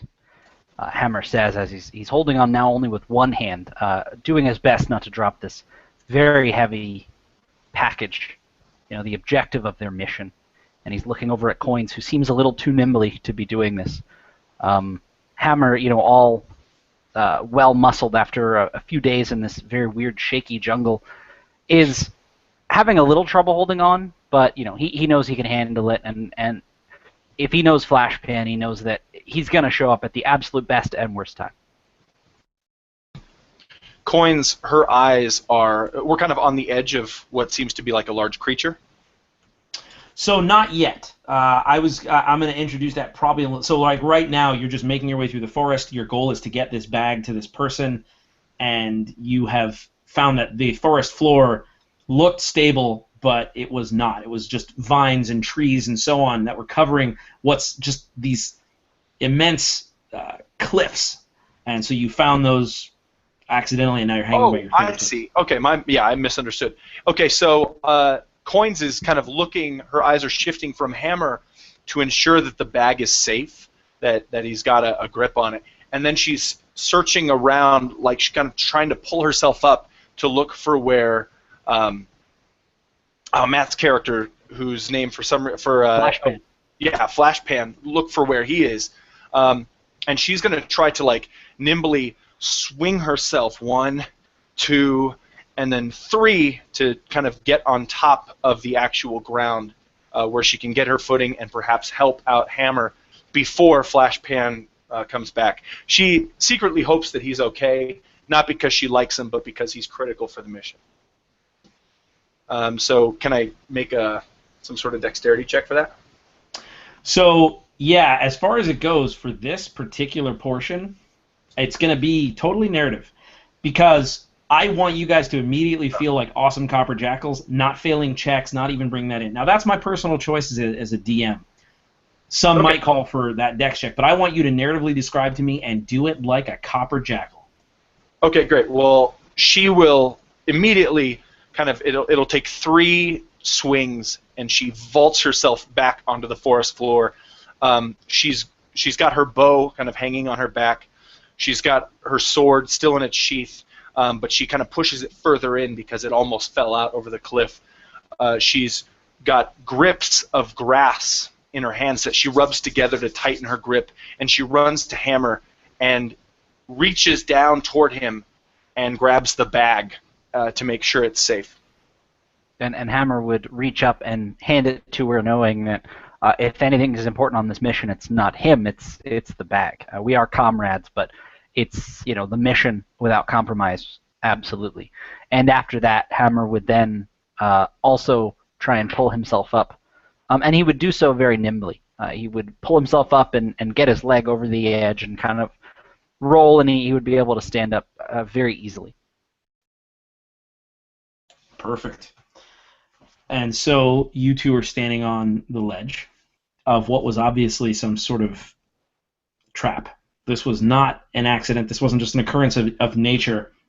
This forest floor was made to look like the rest of the forest floor. With it being night, with none of you really having much survival skills in this sort of environment, you're Copper Jackals, so when the floor collapsed, you grab the ledge. Most heroes would be dead by now. And what's Flashpan doing? So, Flashpan probably was a little bit away from the other two, doing a little bit of recon, fearing ambush and different flanking maneuvers. They had decided to split up earlier on in their mission, and so the minute he heard the tumultuous collapse of the forest floor, he took off as fast as his limp would carry him back to where his comrades were. And so I imagine that as they are scrambling up the ledge and coming back to their feet, that he kind of bursts through the brush, holding this crossbow that's almost as big as he is, with this lever on the bottom of it and these 2 barrels and this dragon sort of carved into its handle. And he comes around the corner and sweeps his gaze and goes, "What the hell happened?" And he would immediately be hit with a satchel, like a large canvas duffel bag. Not hit with it, but it's tossed to him via Coins, and Coins turns to Hammer and kind of gives him a quizzical look as she readies her bow. And I would tell him, someone clearly doesn't want us to get this bag to McAllen, so I say we keep going and we try to avoid whatever's here as good as possible. And I would barely get my hand up in time to catch the bag, and then sling it over my shoulder, and I would kind of root around in my pouch and bring out this big, thick cigar and strike a match against my hand and light it, take a long drag on it, and then say, right, well, let's get going then. And hopefully we avoid any more of these traps. So this is entirely narrative, but you do that just in time to hear a faint clink as though a chain has been dropped from taut. And before you can recognize what's happening, a goblinoid figure entirely encased in scraps, spikes, with this insane harness swings by you on a chain that's suspended from these trees. And then another, and another, and these goblin wrecking balls equipped with gauntlets that show no fingers and have myriad, jagged, scrap blades are just swinging through this ravine. And you realize that this is probably your best way across, and that they think they're attacking you, but these goblins are providing you a way to swing across this ravine. So they're attacking us, like swinging towards us to attack us. As soon as I see that, I would drop the bag at my feet, bring up Chimera, my crossbow, and just put 2 shots into whichever goblin was swinging closest to me, and try and knock them off their swinging ropes.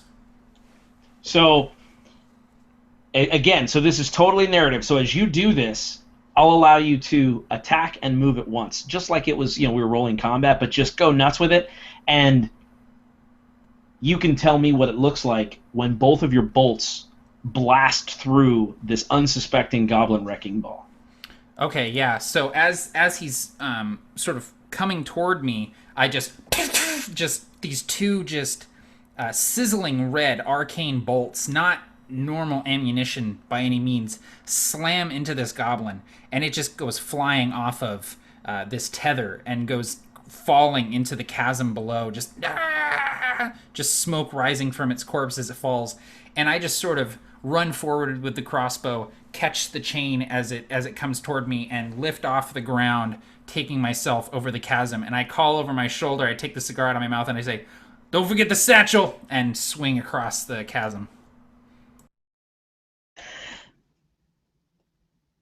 From the eyes of a goblin wrecking ball. That's what we're seeing right now. This goblin sees his cohort blasted and go limp as you make purchase on his back, using him as essentially a tire swing. It's like a tire swing, exactly, yeah. Just a tire swing. And you see, so from the goblin's eyes, it's... He takes a swing at you and misses, and then immediately comes down, and his blade is lurching toward Coin. What do you do?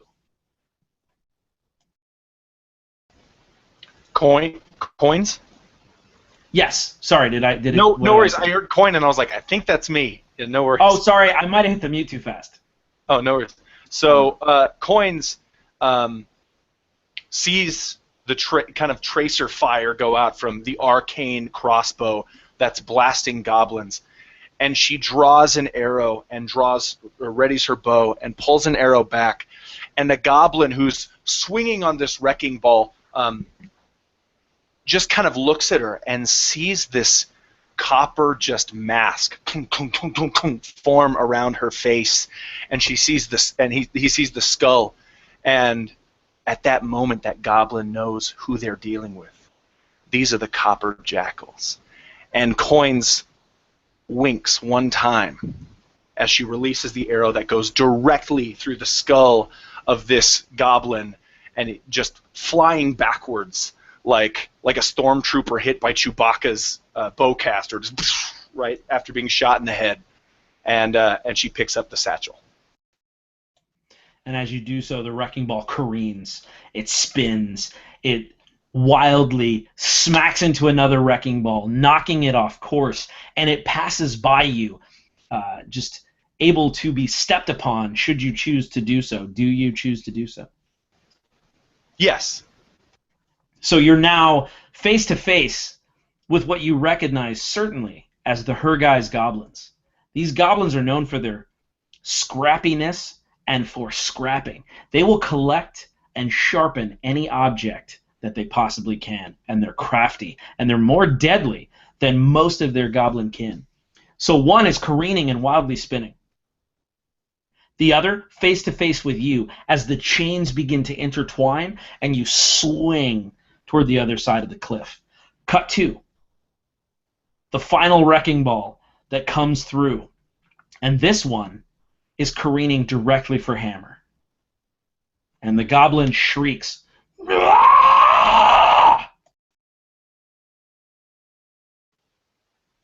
Hammer and now has the satchel after Flashpan and Coins both jumped. And as the next one is coming in, Hammer runs and he wings the bag over near where the wrecking ball is coming in. And still with his fist weapons on, he runs and acrobatically, he jumping up to this wrecking ball, does a flip, grabs onto the chain of this wrecking ball. With the other hand, he grabs the goblin, and he just absolutely, with one hand on its head and one hand on his collarbone, twists his neck around, and his head pops clear off.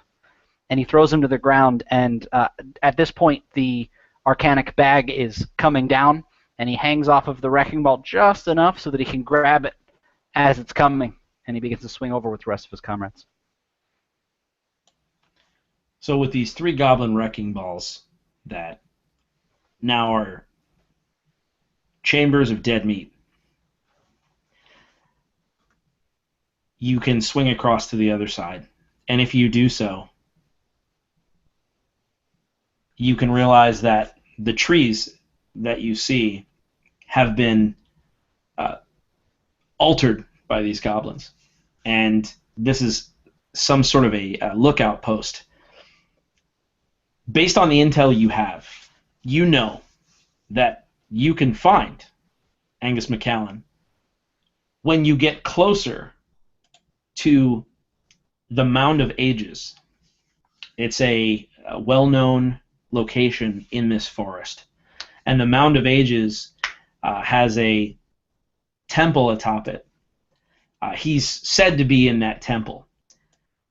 These goblins don't usually come this close, but you can see that they've altered the trees and perhaps some of the area around it with makeshift traps, scraps, and things like that. So they're guarding this location for a reason.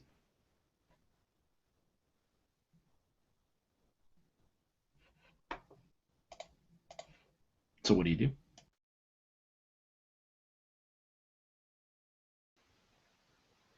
So Hammer would, seeing this, sort of let out a sigh and realizing, you know, like many missions they've been on, bringing a bag somewhere is never as simple as it sounds. And he would look to his companions, Flashpan and Coins, and sort of wordlessly kind of just almost nod. You know, they've done this together, they've been on missions together, and they're ready to you know, face whatever they can or whatever they have to head on. Absolutely. What is Coins doing? Coins is retrieving the arrow out of the goblin quickly. She brushes it off, checks it, and it's splintered down the middle, so she discards it like it's nothing. Looks to Hammer and looks to Fry. I can always do it, man. What's Matt's character's name? It is Flashpan. Flashpan. Flashpan. I'm like fry pan, pan fry, Flashpan. Sorry. Yeah, looks to Flashpan and looks to Hammer and immediately reloads the bow. Begins moving toward the temple and with the bow, with the drawstring just constantly drawn back, kind of scanning through the spyglass. You see through her eye, you see the crosshairs at the end of the spyglass, just glancing around near the temple to see if there's any sort of enemies nearby. Does she see anything through her spyglass? A single goblin wrecking ball, still standing in the tree, hoping you didn't see her. She's looking at you, preparing to jump. Coiled muscles under dark green skin, covered in scraps and a harness. Jagged blades from adventurers who were not as cunning as you, repurposed to harm others. Bits of piecemeal armor that have been altered and filed and made to fit these small goblins in this harness. You see the thick chain dangling from the tree, and you see it start to slowly serpentine around the branch as this goblin jumps and is flying towards you, and your crosshair sees this mangled goblin female face coming closer and closer. What do you do? She would fire. She would fire without thinking. Do you want us to roll initiative, or? No, what happens is that goblin wrecking ball, before the chain gets taut, just drops in midair and swings lifelessly, spinning. And you've just executed all the threats in this area. And the reason why I wanted to do that narratively is because I wanted it to start with like crazy action punch, like I think an incursion should, without slowing it super down, and then we go from there. Oh, for sure. I thought that was a second combat. So I shot her. Oh, yeah, she's dead and swinging. Okay, cool. So there was one remnant there, and as you scan the tree, you know, you just... this horrid goblin face that jumps towards you, and then... Yeah. And Hammer would look over at Coins after that and say, knowing that she's not going to respond, he constantly talks to her. He says, well, let's hope they all go down that easy.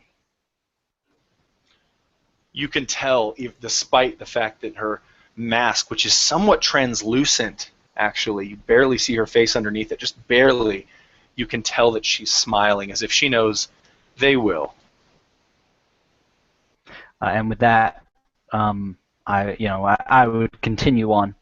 I imagine Flashpan usually sort of leading us in our quote-unquote marching order. I don't imagine it would be very, regimented or anything, but I can see Flashpan usually being in the front, so that if someone kind of ran out, he would just blow them away, and then I could run in and, punch the crap out of them.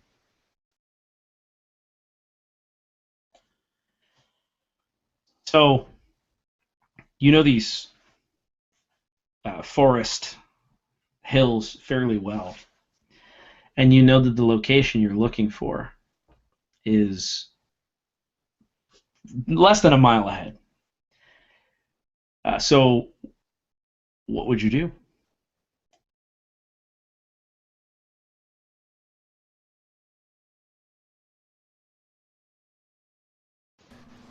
So I imagine I'm probably taking point.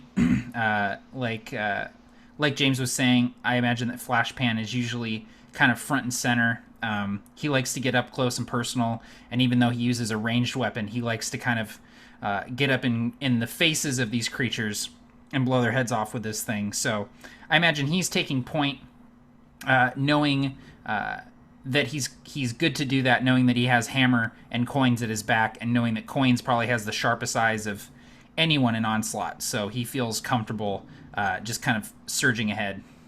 And I imagine, we would continue on trying to, just looking out for threats, but knowing that unless too many goblins comes at once, this should be a relatively straightforward mission.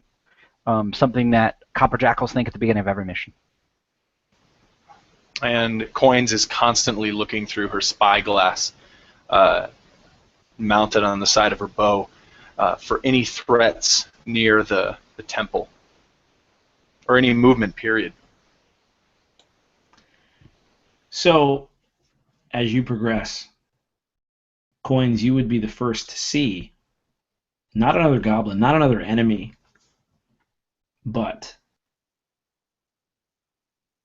an archaic structure atop an oddly shaped hill, more of a mound. This archaic structure is small and squat, but it looks foreboding. You feel uneasy as it fills the lens of your scope. And the hill itself also seems to be something that you're uneasy about. Its shape and the vegetation upon it look wild and erratic. But you know that this is your location. It's close enough that you can approach it. It's probably 100, 200 feet away. So, I'm not entirely sure. Well, Hammer, knowing that there's 3 of them, and usually when we come upon a location that this tactic is possible, we would, I see Flashpan going in the front, and we can sometimes switch this up, but Flashpan would usually be in the front, and then Coins and Hammer would take the flanks wide enough that if an enemy saw one of us, it's unlikely that they would see all of us, allowing somebody to sneak up on the flank or otherwise get the drop on the enemies and potentially draw them out if they expect there's only one person there. Absolutely. So, with that in mind, based on that description, I want you all to describe to me how you approach together as a unit. Based on, do you go with what James says, but how do you approach this temple? Are you going head on? You're going to try to flank it? I imagine that the formation, as we get closer to the temple, we spread out more to the point where we're within, like, if we looked, we could see each other, but we're maybe 15, 20 feet apart from each other, with me in the center and Coins and Hammer flanking on either side, and we're kind of approaching it in almost like an arrow point, so that if anything comes out of the temple or anything approaches from the sides, we're in a good position to put our backs to each other, so to speak, and have a good strategic advantage. So we almost just kind of fall into this sort of formation. I imagine that we're a task force that's probably worked together before, probably done missions together before, and so we fall into this familiar sort of, maybe it's even called our arrow point formation as we approach the temple. I love it. Yeah, maybe even we're all from different chapters, so it's very rare that the 3 of us get sent together, drawn from different chapters. So maybe they call us arrow point, something like that. Like when something needs to be taken out quickly and swiftly. Yeah, I like it. I love that. So Coins is on the right flank as this arrow is moving towards the hill. And while in the same respect on the left flank, Hammer would be stepping lightly, and as far as I know, we're sort of in a forest or there's some sort of brush around. So, yeah. So basically, I would be trying to not necessarily move silently, but remaining as quiet and small as possible, with Flashpan kind of walking up to the front to draw any attention, so that we could potentially get the drop on anyone that we see. Yeah, and I think I would intentionally be moving a lot louder than my other 2 companions, drawing all of the attention to myself if there are any creatures nearby, because I want them to come towards the tip of the arrow point so that the flanks can just close in on them. So as I'm walking through the vegetation towards the temple, and maybe even potentially putting my boot on that first step of this temple, I'm sort of just crashing through the vegetation, brushing things aside with the arms of my crossbow, and just moving not subtly at all. And as you do so, it's easy, because the plants on this hill, this mound, and the ground itself feels odd. And as you move this, you almost feel it pushing back lightly. Maybe it's in your mind, maybe it's in your imagination, but a chill runs up your spine. And so, as you do approach this temple, moss and branches and different trees and vegetation have grown between its stones, but you can clearly make out the doorway. And Matt, as you put your foot on its threshold, a chill kind of overtakes you and runs up your spine. And anybody who would like to can give me either a history or an arcana check.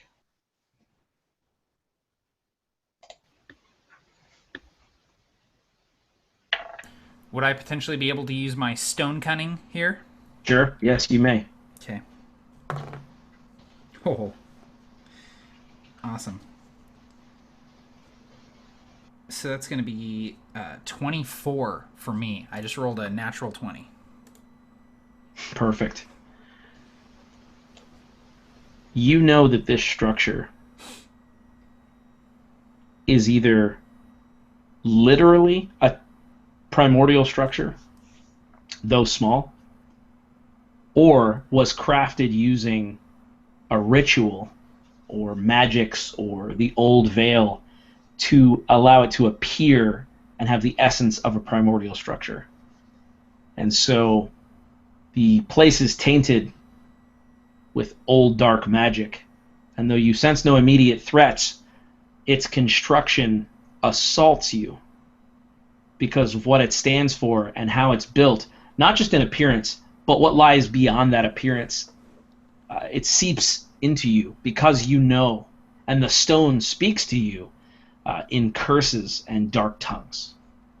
Yeah, and I imagine that the Titan copper within my body would recoil from this naturally, and that I would get kind of a sharp shooting pain in my leg, up my entire body, into my head, where the Titan copper is sort of fused to my entire nervous system, and my hand would pull away from the stone, and I would say to my companions, and if they're not close enough, I would say it through the attunement link, but I would just say, well, we came to a damn place.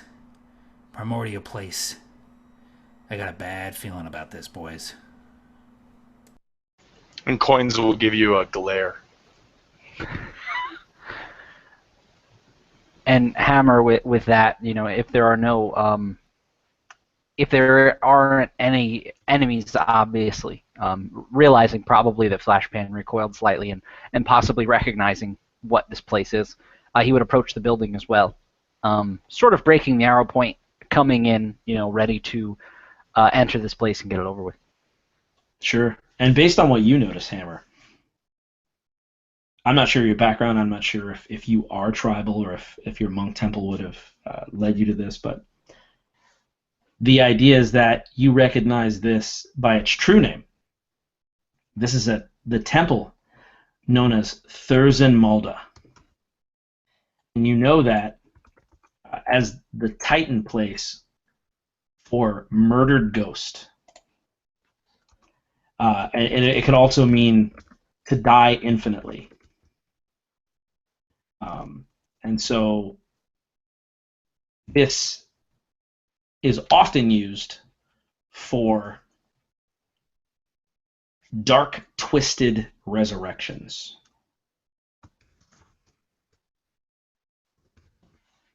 And so you guys step inside? Why not? After that description, of course we do. Do we? We're the Copper Jackals. Do we step inside?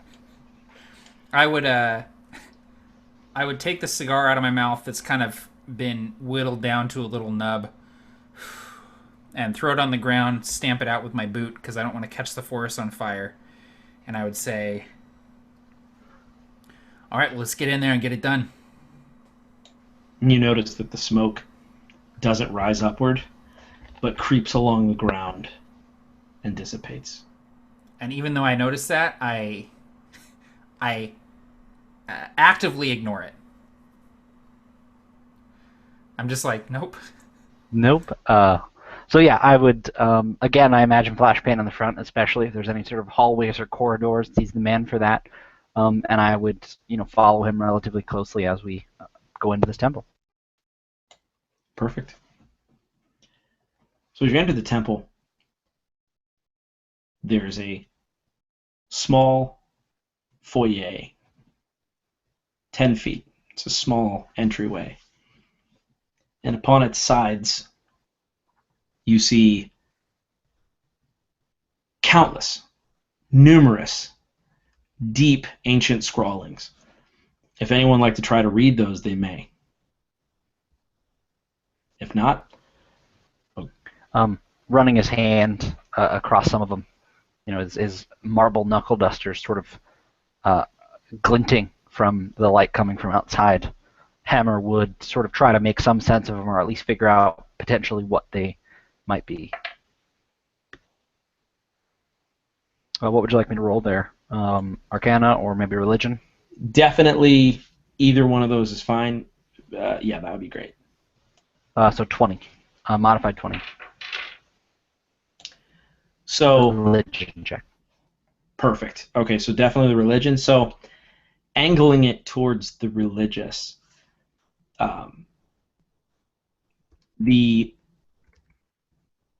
is actually some sort of vile slang. This isn't beautiful, poetic, or anything like that, but what you can sort of gauge by running your fingers through these cracks and seeing how it was written, this is almost like primordial graffiti. And though worded differently, though every one tells us a slightly different story, and though there's so many that intersect and cross-mingle, it's like trying to recognize a word on a New York subway. Most of the gist all says something like this. Upon the past, the future rises. And Hammer would say, mostly to Flashbang, but a little to Coins, your bad feeling just got worse. You can read that? Just a little. It's not really cohesive, but it's certainly foreboding. You don't need to tell me what it says unless it's pertinent to the mission. Nah, let's just get this bag to McAllen and we can call it a day. That sounds good to me. And with every step you take, this bag, this heavy canvas bag,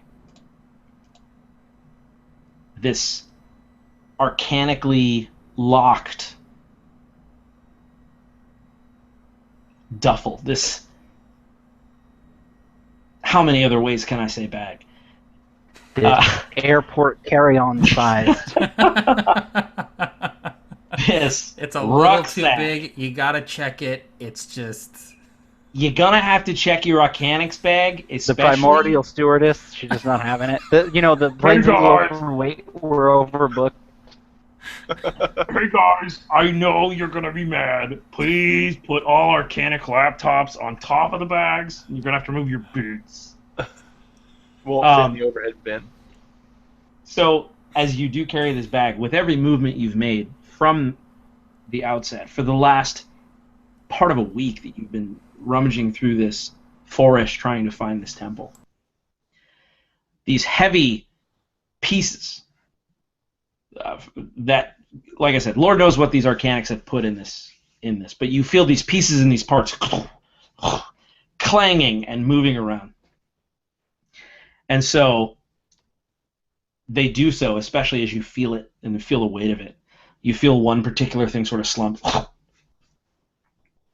And as you enter into the simple main chamber of this temple, you see that there is a stone slab in the middle, waist height to an average creature. It's broad and large, like a table maybe in one of your favorite inns that you haven't been to in quite some time.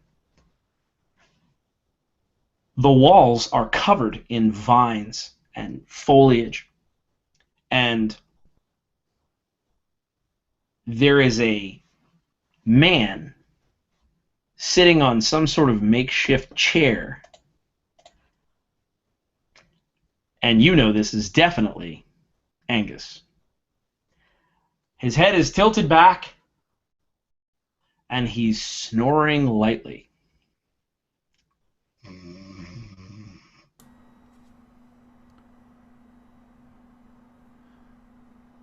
I would kind of give a glance and then move forward towards where he's sitting and just kind of nudge his leg with my Copper Titan boot. Just nudge him a little bit, try and wake him up. And he stirs. This middle-aged, shaved-headed man. Oh dear, did I fall asleep? How embarrassing. Yeah, you fell asleep in a foreboding as hell temple in the middle of a forest. Not the safest place. Nonsense, this is the safest place in the forest. You know, I remember a time where there was a gentleman who said he had a primordial trinket, and I swear I didn't believe him until the thing blew up his hand. It was a mess. But do you have a bag? And with that, I would sort of place it, kind of roughly in front of him, sick of carrying it for so long. Oh, I tell you to be careful with it, but I assure you that its contents cannot be jarred. Anybody venture a guess to what's in here? And he shakes it. It better be important, because we just lugged it through the jungle for a week. Yeah, our mission isn't knowing what's in there, it's just getting to you. Oh, it's important. I assure you, it's very important. Did it leak at all? Leak? Should Hammer it be would- leaking? Yeah, he would just... His eyes would widen a bit, and he would think back, but say, I hope not. And he looks at coins, and he says, that, if I may, that is a remarkable bow. Coins, her facial expression doesn't change. She has just gotten done unloading the bow, or at least just lowering it. She looks down at the bow and looks back up at him, and then looks at her companions and does kind of this little head nod, like, it's time to get back. We accomplished our mission. Let's get out of here, type of thing. And I would nod to Coins and then look to our contact here and say, is there anything else you need from us? If not, we're going to go. Oh, dear. Didn't they tell you? Apparently not. This is embarrassing. Hold on. They were supposed to tell you. I am so sorry. Wait, if you just give me a moment here. Oh, yes. And he pulls it's just a regular piece of paper, but you do recognize that this has it's a very cleanly written note, signed, and it has a sort of a Titan copper wax seal on it that is essentially proof that this is from the Prime Jackals. And it says on it, defend Angus at all costs as he completes his mission. And I would read this, and then as I'm passing it to Hammer to read, I'm already fishing for a cigar. Just like, oh, hell. So I just pass it over to Hammer to read, and then I strike a match against my belt and light up a cigar. And upon reading it, Hammer would sort of say it out loud, partly for Coins, but partly out of annoyance. And look at him and say, well, what's the mission? I'm keen to get the hell out of this jungle.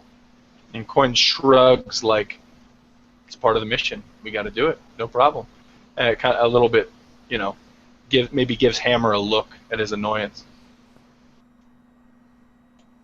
And so Angus says, well, as I'm sure you know, I am second in command of the Revivers, and we do, you know we do, and well, let's have the bag here. And as he puts it down, he sort of is looking at this, another piece of paper, like, Okay, step one, you push down, and he's like figuring out these arcanic locks, which is basically like baby crib directions written in Japanese. And he's just like, it's like a Titan themselves wrote this. It's impossible to read. And so if any of you want to help him, he's looking for help opening up this bag. I would leave him to that and just sort of start surveying the surroundings, kind of looking for any openings or doors, or just realizing that it's time to do a little recon here, because if the mission is to protect him, there's likely something to protect him from. I would go ahead and help him. I have experience dealing with different weird devices and things like that, and dealing with arcanics, specifically with the fire bats. So I imagine that I take a long drag on the cigar and kind of kneel down next to the bag, just like, all right, what do we got here? We can get this thing open. We just got to put our heads together. And in front of you, there seems to be 6 arcanic locks that are interconnected in some way, as though each single one has a combination that needs to be opened to unlock a full combination of all of them. And if you want to give me any sort of check that you think would be pertinent to help Angus, because he does have the instructions, so I'll let you do it with advantage. That's something that you'd be able to read easily. Okay. Well, I do have some Smith's tools, which I imagine it's just kind of a belt with like different little tools on it, which allows me to add my proficiency bonus, and I would say it would probably be like intelligence or dexterity. I always thought those were for a bard. Like, that's how they play Americana music. Hashtag that was worst the joke dumbest thing. ever. That was the dumbest thing you've ever said, including in private hangouts, James. And this was a public live game, and you said it. I thought it was funny. It was funny, but it was also just the dumbest. Dad joke. That was a total dad joke. I stand with James. Hashtag I stand with James. Hashtag stand with James. So, Smith's tools, dexterity with proficiency at advantage. Am I correct there, Tim? Absolutely. Yep. Baller. Oh, wow. Okay. I'm going to need it. So 12 plus dex, 15 plus prof, so 19, actually. So that's pretty good. Perfect. So you handily, it takes you probably once through to kind of figure it out, one failed try, and then you're able to open it up. And they sort of... And at this moment, Angus looks at you with a seriousness you haven't seen. And he says, I assure you, what we're about to do will be very deadly, but it's very important. And my eyes would just kind of come up from the bag to meet his, and I take the cigar out of my mouth and I say, it's what we do, man. Let's get this done. Right, here we go, and he flips the bag open. And as it spills open, what comes out is probably a surprise to all of you. First, liquid. Thick, dark liquid. And then, something wrapped in wet cloth. A few things wrapped in wet cloth. Everything is wrapped in wet cloth. Fingers. That's a foot. Oh, there's a head. These are the bloody remains of someone. And they've been hacked to ribbons. And they might be 3 weeks old, but somehow this bag has kept them preserved and not decaying, and so it's like a fresh kill. And Hammer sort of walking around more or less the perimeter, just kind of still reading the walls and pushing away some vines to look at stuff. Upon hearing the awful slosh and kind of the smacking of these parts on the slab, he'd say, "Oh yeah, revivers." And he'd kind of just leave it alone but not get any closer to it. Like, just, it hits him. He realizes it kind of all falls into place. He's like, oh. And for Flashpan, it's like he would just utter the dragon grin equivalent of Jesus Christ as this stuff just spills out onto the floor. And he just kind of takes a few steps back and comes to his feet and kind of covers his mouth and nose instinctively, but then finds that there isn't any smell of rot or decay. And he kind of realizes that must be what the Arcanics were doing around the bag, was like perfectly preserving this dead body. Precisely. And so now I'm going to put Barker on the spot. Since this is totally improv, like none of this has been prepared at all, I'm just making this up. This, and you guys can also work collaboratively to do this. This is an important figure in Dragongrin. And when I did say he was a couple of weeks dead, maybe it's longer. Maybe this is somebody from Lightfall. I don't know. But I want you guys to tell me who this is. If there's some sort of king, or not king, but like some sort of person that holds a very high political office that's very, very important, that makes decisions that affect a lot of the people in the realm, in this person's realm, that important person is about to die. Maybe in a month or two. They're just very old, and this person was that person's child. They're the heir to the throne. I love it. Matt, you want to add anything to that? Is there anything you want to bring as far as... Not is there. I think you should. Like, I'm kind of forcing you to. I would say that it has been, like, well known that this heir has died and has been dead for at least a few weeks, and that he died fighting some war makers of Grin. And there have been funerals for him and much weeping and crying over his death, as he is a somewhat important person and one of the few people still publicly fighting against the forces of Grin. That's perfect. James, give me one more just cherry on top. His name is Yeardley Sampson, and he was the last Prince of Innis from the chat, from before Lightfall. Very likely, after Lightfall and everything, the power structure in it has changed. But he was the last heir to the throne before Lightfall, and there is a group of people that are trying to put him back on the throne rightfully. It's more or less Innis is under martial law right now, and they aren't obeying the the inheritance rules. And so yeah, that was Chris Wilhelm drop dice in the chat suggested the last Prince of Innis, and I love that. What if this person's parts have been preserved so that they might be able to be reconnected at some point to serve again as be brought back to life to serve in their rightful position? Yeah, probably a last of the bloodline type thing. And without him, the throne falls to someone else. And so the details of his death, whether murder or, like you said, just fighting something, are sort of obscured. But obviously, it's important that we bring him back. I love it. So thanks for the help from the chat, guys. That was awesome. Everyone here, guys, I love writing supplements with you guys because you do all the heavy lifting. So Angus looks at all of you and he says, "So what's the opposite of good night, sweet prince?"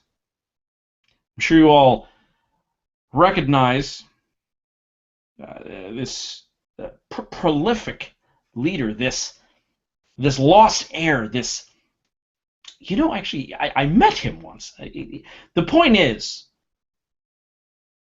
have any of you heard of the Wailing Grey? And you can do any sort of check regarding that. Probably Arcana, Knowledge, Religion would be the two. I have not. I just rolled a natural one. So, Flashpan definitely recognizes, as the head rolls out, he recognizes the visage of this person as he's seen it so many times in statues and murals and whatnot. But he would just kind of take a drag on the cigar and just shake his head as Angus mentions the Wailing Grey. Also, realizing who it was and what Angus said, Hammer would sort of look, and he'd get a little bit closer, but really just not too close, and he would say, "You sure those are just his pieces in there, or?" Yeah, there's a lot of pieces coming out of that bag. I think I count a few too many toes there. Well, I should hope so. Some may have been slain. The Warmakers made short work of this young man. They spared no blade or maiming, and so I will do my best to put him back together.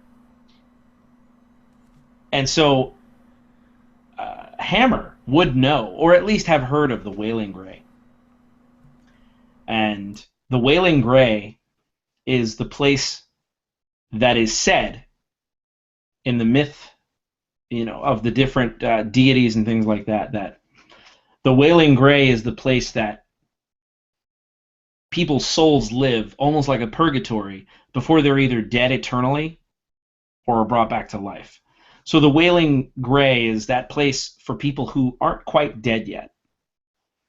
And so Angus continues and says, I assure you it's quite real. It's sort of where we live as the revivers.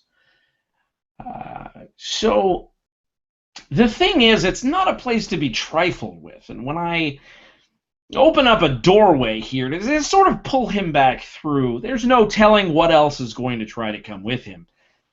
I was told that you three are the best at, well, stopping the things that might try to come with him. I'm not sure what's going to come through here, but what you're going to experience, it'll be very odd, maybe surreal, but it's quite beautiful. I'm going to put this young, handsome boy back together, and I need you to make sure I don't die while I'm doing it. I'm going to reach through the ether into the Wailing Grey, which I'll bring here to us, and I just need you to make sure that anything that comes out goes back in. Is that something you lot are capable of, as I'm told? Of course we're capable of it. We can do that. Can't say that we've had much experience with stuff coming out of the Wailing Grey, but we can handle it. Yes, let's get on with it. Splendid! I like this one. She doesn't talk, and it's soothing. I think I hear what you're saying, even though you're not talking. He says this as she draws her arrow and really, makes sure that it's taut against the bowstring, does a few pulls back, and kind of looks at him and then looks at the body and kind of gets in an archer's stance as she's ready for whatever comes along with him. She's just ready. It reminds me of a man I served with. She gives you a glare, immediate glare that says, just do this. Indeed. So once this all starts, I'll be indisposed. You'll feel a chill. All of this is normal. Just if you find yourself wandering in the gray, it's important that you use this.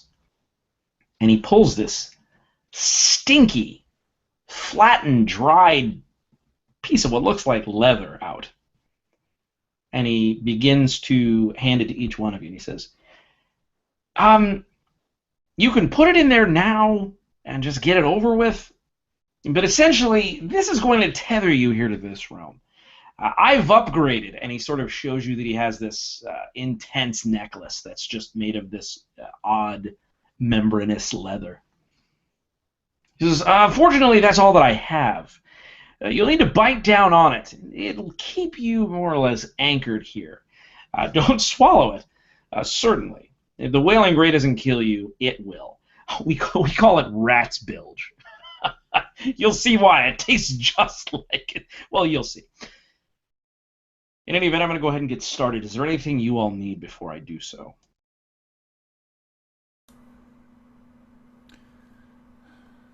Are there, you say you're a reviver, any sort of spells that you know that can give us an upper hand on anything that's going to come out of that portal? Oh, absolutely. Oh, well, hook us up. Well, here's the thing. I'm going to need all of that mojo for this. Ugh. He's gone in 2 weeks, maybe 3. We don't do this sort of thing. It's not even, between you and me, it's not even entirely certain I'm going to be able to bring him back. So, while I would love to, I have been told you're quite capable, and unfortunately, we need every bit of juice in the flask, so to speak. Wait, tell you what. Give me and my two companions here 2.5 minutes to formulate a strategy, get ourselves in position, and then you can go ahead and get started. Oh, that's perfect. I'm going to count those toes you mentioned. Yeah, that's probably a good idea. And I would just kind of walk over to Hammer and Coins and just say, all right, what's the play? All right, normal formation. You take the first one's flash pan. You got it. I'll be invisible over here, and when you can't handle them anymore, I'll come in and start cleaning them up. Coins, what do you think? Coins is looking. She nods to you and looks to the high walls in this place and sees if there's any perching locations where she might be able to hop up and kind of crouch down and kind of hold her bow and take kind of a sniper's position. Sure thing. In fact, the roof is domed, though it looked more angular from the outside. And falling right under that dome is a thick ledge, jagged in its construction. That would allow you to squat and even walk along the top of it, almost like a catwalk, finding a good vantage point. Great. She nods up there at her companions and immediately begins kind of spider climbing up it to get to that point.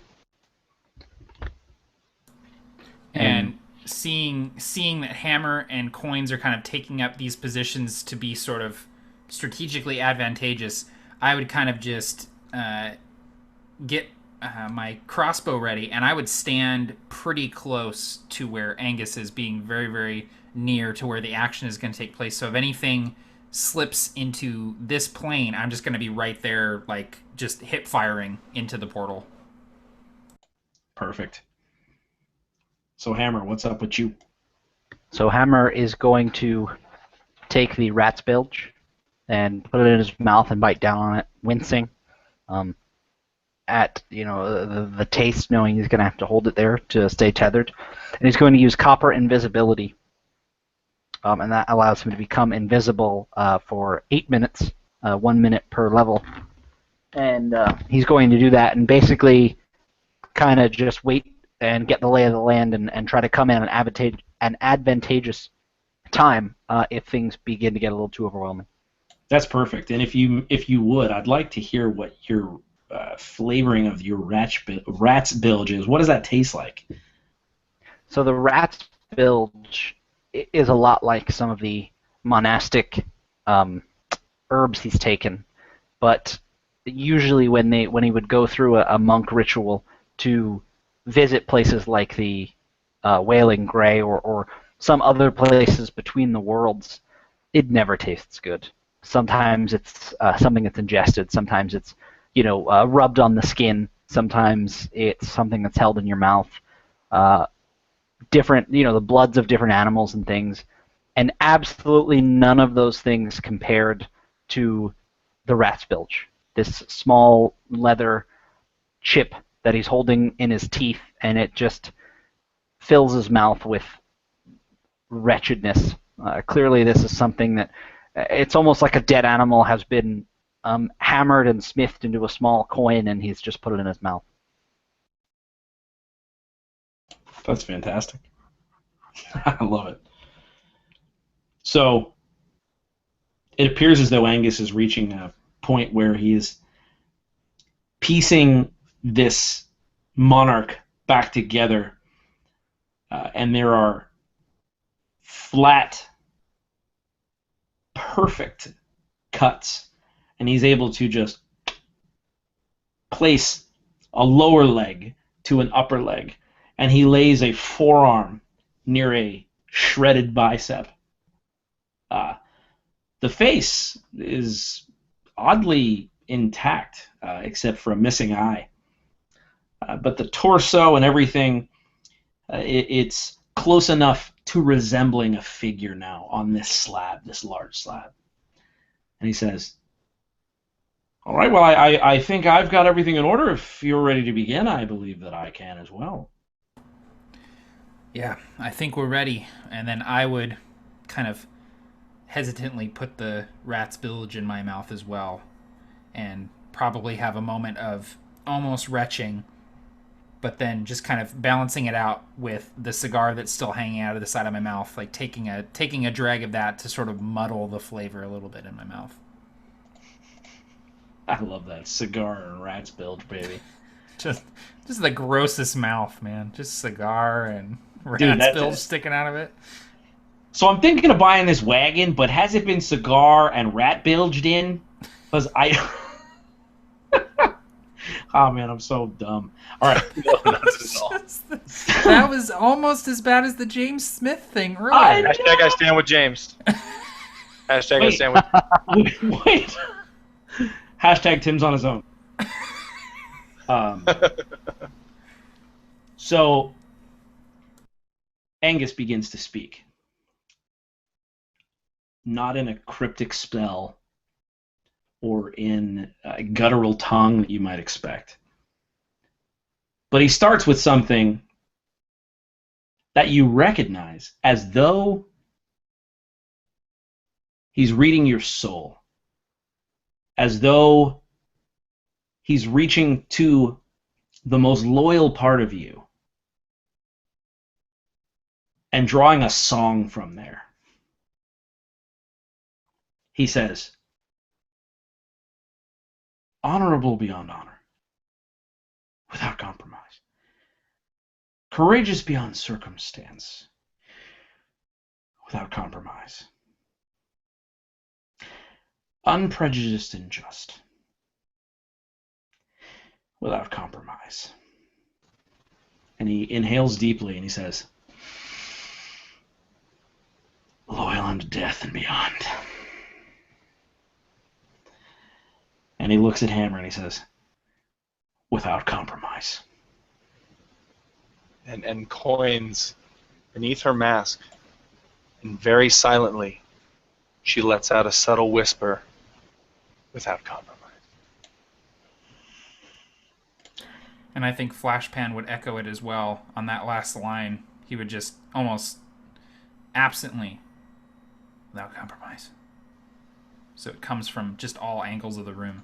Yeah, and Hammer would do the same.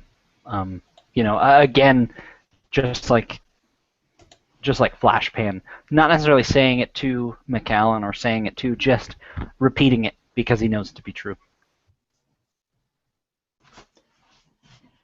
And then Angus gets louder than he has before, and he lifts his hands to the room and he says, ours is the unseen kingdom. And he slaps his hands down on the slab. And as he does so, blue light explodes from his fingertips.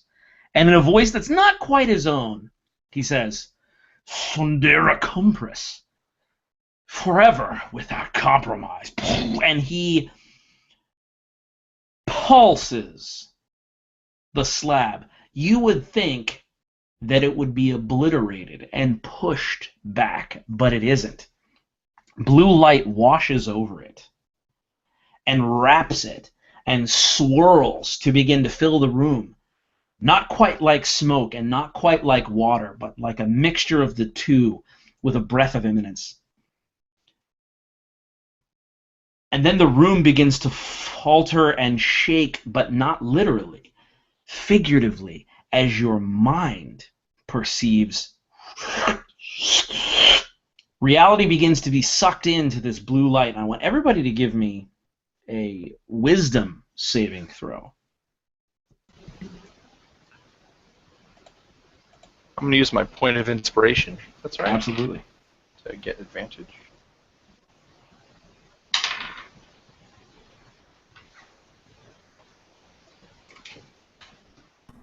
I'm using my one use of Indomitable from my fighter stuff Perfect.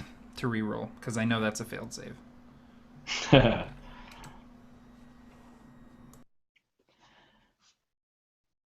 Coins, creeping up behind you in your mind is the most tragic memory that you can remember. But you only taste the sour tip of it. And it doesn't overtake you. You don't recall it, but the feeling that it gives you is unmistakable, but it fades into the blue light, and you're unaffected. Flashpan. The horrors of Lightfall in your mind are plenty. Though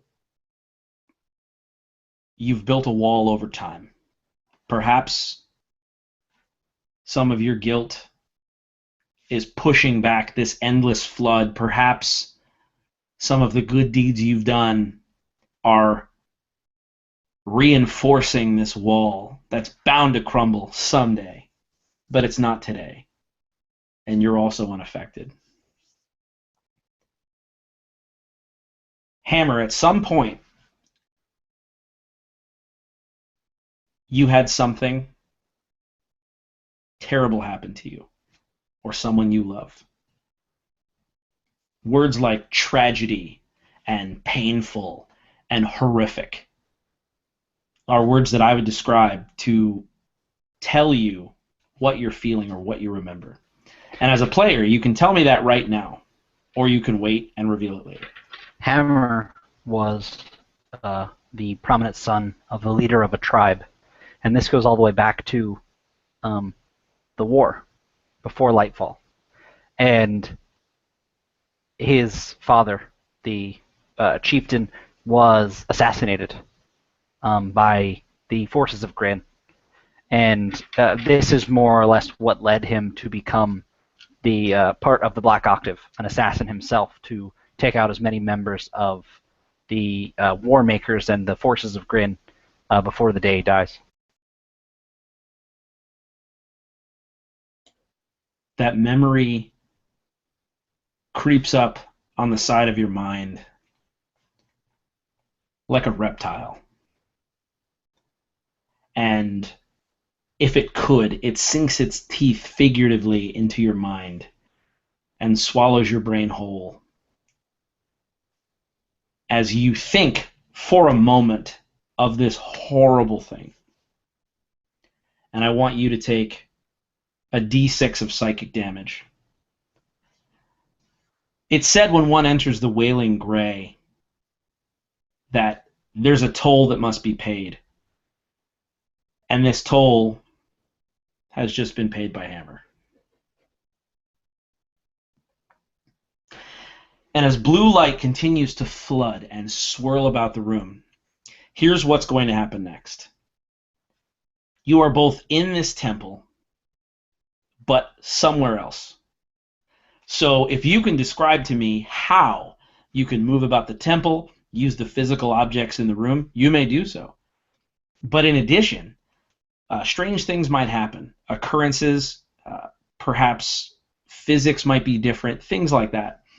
We'll use those sorts of things very narratively, but you're in the Wailing Gray, and this blue portal expands to fill the room and then begins to slowly dim as though someone turning off an oil lamp.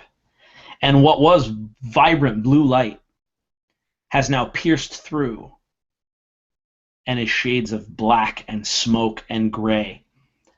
So though you're in the building, it's darkness that surrounds you, as though you're in a spotlit area, as Angus performs this ritual. And this spotlit area, very cinematically, very theatrically, has an unknown blackness beyond that you can't see as the room becomes entirely dark. This isn't magical darkness. This isn't natural darkness. This is what it looks like when you submerge your head in a fountain of death. So the main circular area of the combat is going to be Barker, how big is it going to be? Let me check my character sheet. It is exactly It's exactly 47 feet. No. Okay, so I imagine that this area, which has maintained the circular nature of the temple, I'm not very good imagining distances, but I think it's probably, we'll go ahead and say 120 feet in total. We'll say from one end to the other, and a circle based around that point. So, pretty standard size. I actually like to think that 120 feet is larger than it looked outside. So it's almost like it's grown, since we've been in here and since this ritual has taken place. So, 120 feet. There are maybe small. You didn't ask me this, but I'm going to say it anyway. There are small alcoves and small bits of like toppled column around, almost as if the temple has become more destroyed as this has occurred. So, perfect. A bit of cover for both us and our foes to use. Absolutely. And so imagine, for the sake of mechanics and for you to imagine in the theater of your mind, that 120 feet is lit the most prominently where Angus is performing the ritual. And then as it goes out, every so many feet, it gets slightly dimmer and dimmer until it gradients into blackness, sheer blackness, just a wall of blackness. So the closer you get to that 120-foot radius, like as you get near the edge, it's dimmer, though you can still see it, as dim light. Now for another piece of improv. As he continues to do this, something else happens. The floor beneath you, though lit, is no longer opaque. It becomes like glass, almost like bioluminescent blue. It's a sheet. And that slowly dims to a gray so that it looks like foggy crystal, though you can still look through it. And I want to talk through with you guys this hill that this temple is upon is now revealed, and you can see almost like a blend between an X-ray and a bioluminescent underwater, looking sort of scene. What great and dead creature's body is under this temple, charging it with this powerful energy?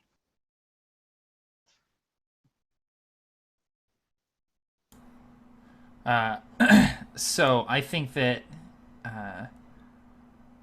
it's a creature that may have served the primordials, or maybe it's a primordial itself, but is a creature of legend that is written about in books as a great destroyer, as a creature that has only brought ruin the few times in history that it has been recorded, and it is commonly called a Tarrasque.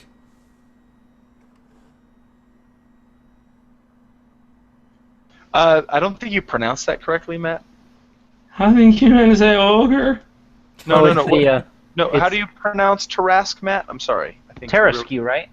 Tarrasque? Tarrasque? Yeah, I think there's a little lisp in there somewhere. I feel like you're doing it wrong, Matt Click. Oh, the Tarrasque?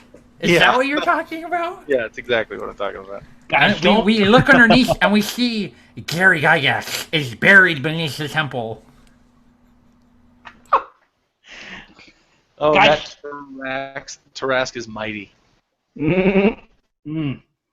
Don't tell James his Wi-Fi password is Tarrasque.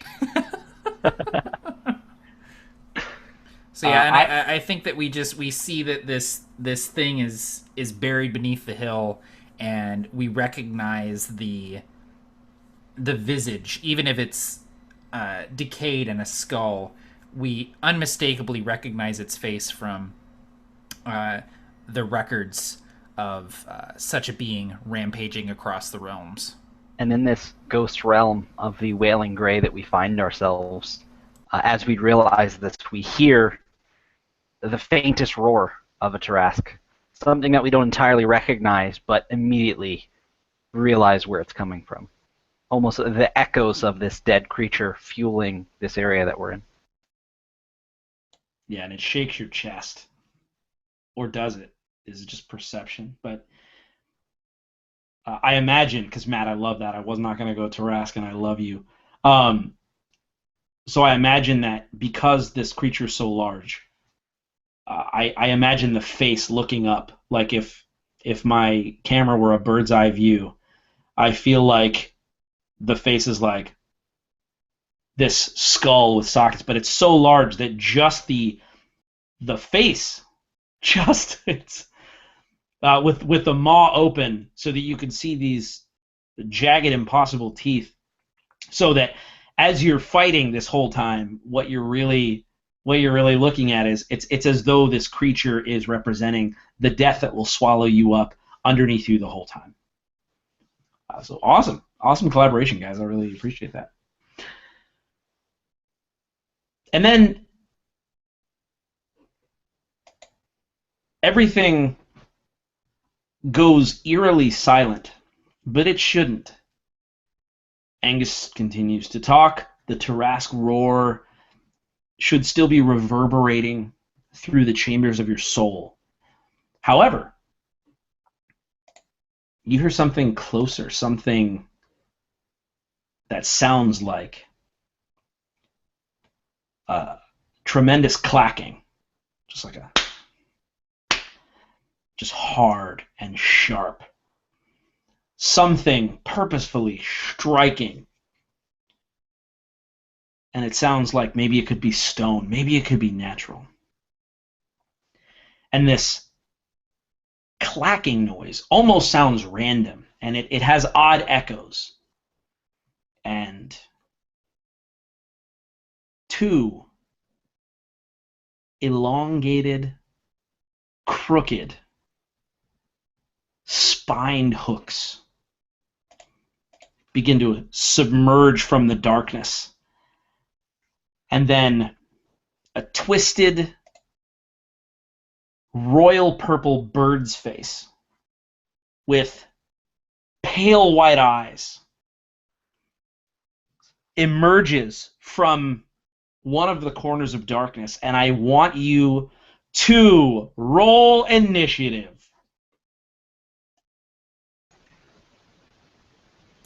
Dude, this red D20 is doing me right tonight. This is awesome. Dude, yeah, I just got an 18. I got an 18 too. Awesome, guys. Is That's it red a crit or with copper? the right boon. Ah, nice. Yeah, mine is a red game science. I don't think Matt has the same exact color. He has an uglier one, but. No, dude, it's red, but it's black ink. Dude, say, oh, black inked. Got him. Oh, Barker's got them crystal dice. Whoa. They don't even have numbers. He just picks. He's the random element. I just you freaking roll. roll the die, and I'm like, He's like, 19. that's at least. At That's least a 16 17. or 17. All right, boys. So, Matt, that is your final number with how you got there, or your final number? Yeah, and you I forgot that? said with +3 decks since James and I tied. Oh, beauty. So, Oh, yeah. what? Son of a bitch. Beauty, Monk beauty, goes beauty, beauty, forth. rockin'. Hail Dex Baka. Hell, Diggs back. I'm gonna pull a Matt click, and I know I'm gonna slip, but I'm gonna try not to say the name of the monster. And I know on a turn back. Oh, guys! Okay, now the blank comes lurching from the darkness. So I am gonna throw it over to Hammer, who gets to act first. Now I will say this: with the copper boons in place, coins is there any sort of way that you can get some sort of surprise attack on this? It's not really a surprise round. I would say you guys are more surprised than this creature, but I just wanted to kind of check with you to make sure there isn't something I'm not thinking of that would allow you to act first. Maybe your feet or anything. Nope, I would want to wait till there was a clear shot anyway. And right now at the beginning it seems like things are still a little hazy. There's a lot of action, and I'm just kind of going, looking through the spyglass, just waiting for that perfect shot before I take it. Perfect. Okay. So then the first person to go is Hammer. You see these hooks and this horrific beaked face peer from the blackness and charge you. What do you do? Well, I am currently invisible. So the idea was... then it doesn't charge you. It charges Angus. The idea is I was going to wait until I wanted to ready an action so that after Flashpan shoots this thing in the face, I would basically come up behind it and pummel the crap out of it. Perfect. So you will ready that action. And then, Monsieur Flashpan?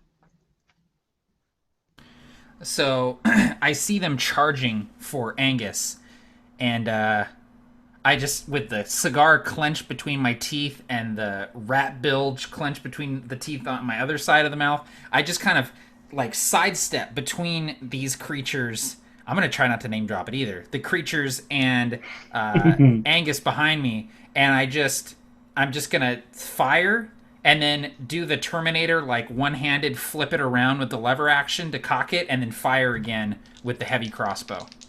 Absolutely. All right. So first attack is going to be 21 to hit. Check my stab block. I have typed it out. Yes, most certainly. And that'll be 8 damage, piercing with the crossbow. Okay. Describe what that looks like, man. I want to hear what this crossbow looks like. So it just has this crazy recoil to it. Like, it just... And this, like, red bolt just comes streaking out of it, splashing across the creature's leathery hide and singeing it, but also just kind of shrapnel, like, blowing through it, almost like a scattergun up close. I love it. And then I have my second attack. That's a crit. Crit at 19. Nice, man. Yeah, copper boon right there. So that's a copper boon right there. That's awesome. Higher crit range. So I rolled so I got 12 total damage, and then do I roll again for my crit? Oh, you're muted. No, I'm not. I was psyching you out. No, I was gonna say, I honestly, I've kind of chosen different ways and I've tried a few different ways to do crits with the Copper Jackals. All of them seem to kind of pan out the same in the end, but I would say go ahead and do it the way you handle it in your games. I like that. Oh, okay, cool. So then that'll be 24 damage on that second attack. That's beautiful. So I would say that I'm just kind of slowly stalking forward, just doing the like just I've already made a Terminator 2 thing, but when he's walking down the hallway after he takes the shotgun out of the roses, and he's just kind of slowly walking towards the T-1000, just that's what I'm doing with these things. And on the second shot, I actually get close enough to be underneath it, and I just kind of just put a shot right up under its head. So at what point before or after that does Flashman say, "Get down"? Yeah. Get down. And then I look at Angus and I say, "Come with me if you want to live." No, you say it to the prince. Oh yeah, I say, "Come with me if you want to be resurrected." And so now, Hammer, you would be able to act because you specifically said you wanted to do that after he shot the creature. Yeah, my exact words were, I want to ready an action for once Matt does the T2 scene. Then it was any scene from T2, yeah. Where he turns his arm into a sword. Matt, do you have that boon? Yeah, I do. It's called Copper Terminator 1000. Oh, no, the creature does. It's the creature. The creature does. Yeah, the creature does. No, yeah. Matt took the boon. It's called Prove It to Miles Bennett Dyson. And what you do is you hold up your arm and you cut a circle around your forearm and then peel off your flesh. There's no metal skeleton though, is the thing. It's because I have a synthetic skin of a metal endoskeleton. Metal endoskeleton. I got the Titan Copper. I got Titan Copper. Titan Copper endoskeleton. My brain is a learning computer. It's arcanic. So, Hammer coming out of the invisibility, you just see after the shots from this shotgun blowing this creature just to bits, bits of fire and arcane flying off of this thing, you see, or rather you don't see, Hammer on one side of the creature and Hammer on the other, and constantly just pummeling. You hear bones breaking under the weight and the force of these marble knuckle dusters, bone lullaby. And I'm going to punch the hell out of this thing, and I get advantage because it came out of invisibility. That's awesome. And it's a good thing that I got advantage for that. Oh, yeah. All right, so I got a 19, which I don't think crits, but there's something about that. I don't know. No, I don't think that's the thing. I thought it was a monk thing. Okay, so a 19, and that is my first attack. So he's a monk, so everybody settle in. This is Act 1 of James's first turn. 8 damage for the first attack. And I'm not going to do anything too crazy. I'm just going to use my second attack and my bonus attack action thing. So I get 2 attacks as normal. I missed the second one, and the third one. All right, so I got a 25 and a 22. So I think those hit. Those hit. Okay, so the first one does 9 damage. The second one does 2. And so you see Hammer suddenly shimmer from out of nowhere, and even the creature at this point doesn't see him. After the 2 blasts from the arcanic crossbow, you just hear a flurry of blows bouncing from this creature, just breaking its bones. And on one side and the other, in the back and in the front. And I did as much damage as I said. I forgot the amount. A 9 and 2 for a total of 11. Unless you rolled again. Okay, sorry. No, I didn't have my modifier to second. The second one's 6, so 9 and 6. Perfect. Yeah. And so this creature howls, because I imagine this happens almost simultaneously. So flash pan is, and then the creature, wheeling back from these blasts, throws its head back, which, Flashpan just puts the crossbow right there, maybe even resting it on the thing's just tough, leathery, purple skin. And then, I feel like, I can't remember who it is, the dude in Punch-Out. Oh, not the Sheik. But he's like, bloop, bloop, bloop, bloop, bloop, bloop. That's you right now, James. You're like, that's basically every single person in Punch-Out. Yeah, well, no, specifically, though. You do this, and then you turn, and your jewel glows, and then you go, and if you don't block, you're like, her, her, her. In Super Punch-Out, that's Bob Charlie. Yeah, it goes, Bob. I was thinking, how are you talking about Punch-Out without talking about Super Punch-Out? I feel like, come on. Yeah, I'm Bob Charlie. Super Punch-Out's baller. I still love regular Punch-Out, too, though, very much. No, God. Yeah, I didn't say more. I was careful not to say more. So, Copper Punch-Out. I was just unmuting to say Copper Punch-Out, dude. Gotcha! You're just getting beat today, Matt. Everyone's just calling jokes. All right, good night, everybody. I'm gonna go. No, Matt's sick. I'm like, it's the only time in my life I get to think like 2 seconds faster than him.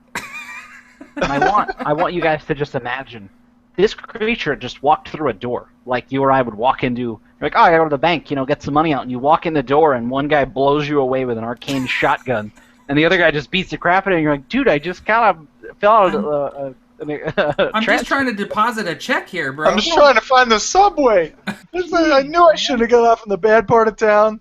He is, dude. He just wants a sandwich. Just wants a sandwich, deposit his check, and find the subway. Life is so hard when you have hooks for hands. It's true. I'm a monster! That's what he says. I'm late on rent. It's a bait and switch. Tim described a monster from the monster manual, and really it's just a guy with hooks for hands. He lost his hands. What's up, guys? I'm Purple Martine. I live here in the temple. What is happening with this crossbow? God. Purple Martine. Yeah, what's up? That's my name. I'm just. How's it going? You guys know Chater? So, anyway, all of that to say, it's Coin's turn. Excellent. Coins will take her turn. The crosshairs line up on what you said was like a bird's face, right between the eyes, and she will release an arrow directly toward this creature. Does you know what this is at all? So, give me any sort of check that would make sense. Probably survival would be fine, but also Nature? Yeah, nature, intelligence, some kind of, Nope, she doesn't. So she releases an arrow. Glad I used that first roll. Oh, nice. Hold on. Oh, damn, son. Short bow. 25. And that hits. She has advantage, so I might as well try her again. Nope, no natural 20. The arrow flies true and smacks directly into this creature, dealing a total of 12 damage. That's perfect. That was my max damage. Copper Jackals OP. Dude, I rolled a 6 on a D6, man. Game science OP.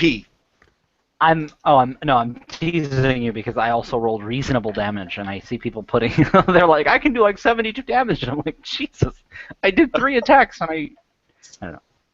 Well, you could do 72 damage. You could, but you won't. Exactly. Like maybe once in a while. Roll, and let me tell you what. Yeah, 3 times in a row.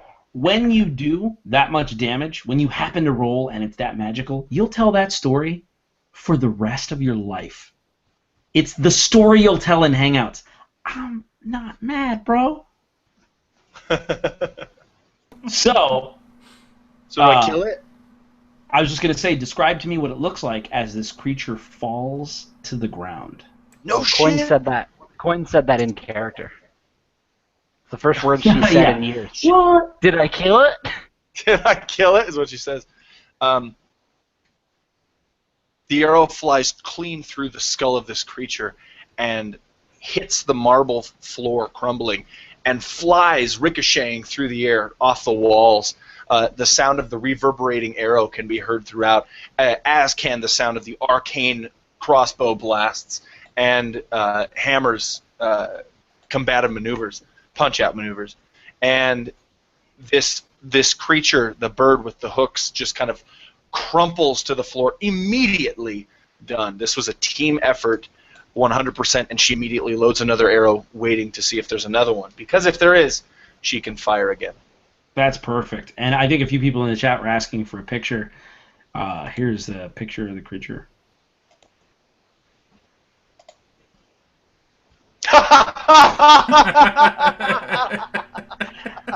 So, I think, did I say bird? That's a birdish man. That's Buster Bluth.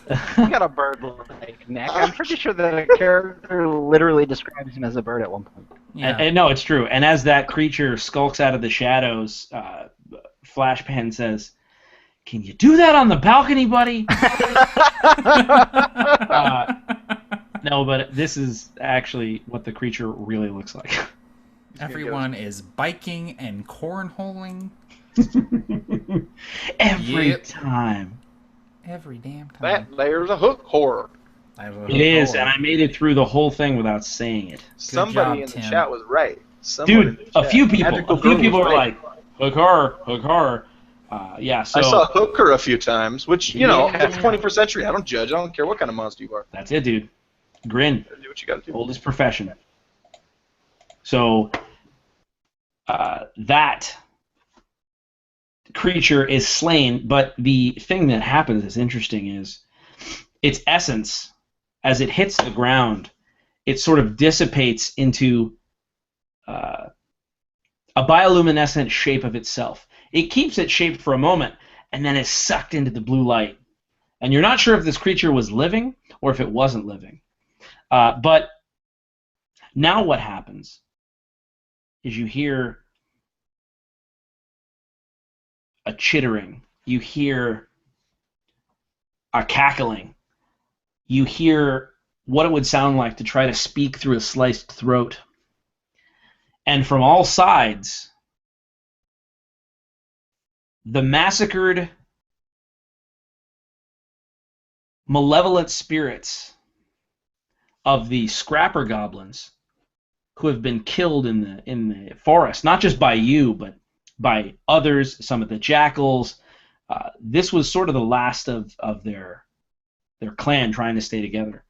So these Her-Guys goblins, they essentially swarm you, these inky purple visages, looking much like they did in life, but just haunting and bioluminescent. So what I want everybody to do is make me a dexterity saving throw, or you will be sliced to ribbons by these spectral goblins.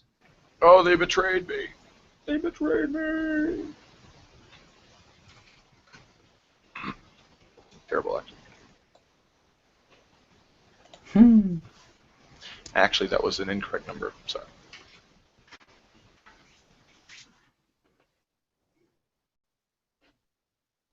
So, Matt, describe to me what it looks like as these phantom goblins coming from the blackness swirl around you. So the hook horror goes down as Coins' arrow just slips in between its bones and drops it dead. And he cocks the crossbow again and puts it against the thing's head to double tap, essentially, make sure that it's dead. And then these spectral goblins come flying from all directions, and this great red slice, this crimson slice, just appears across his chest as one of their blades just hews through the leather armor that he's wearing, and he stumbles backwards, maybe stumbling against one of the pillars, and a few more come from the left and right, and he kind of gets corkscrewed onto the ground, just flipping onto the ground as the force of these things hit him from all angles, and he drops his cigar. What? And it just hits the ground, and his eyes immediately go to the cigar, and he's just like, son of a bitch. 5-second rule. It's still good. It's still good. Well, you take 8 points of slashing damage. Oh, James. You got me, bro. Super got me. All right. The ritual continues. And Angus continues to speak. And it sounds familiar, almost like he's humming a tune you've heard before. And you can see slowly pieces of cleanly sliced flesh slowly starting to, if you could just zoom in, they're slowly starting to rise. And edges that were smashed and biceps that were shredded are slowly weaving together.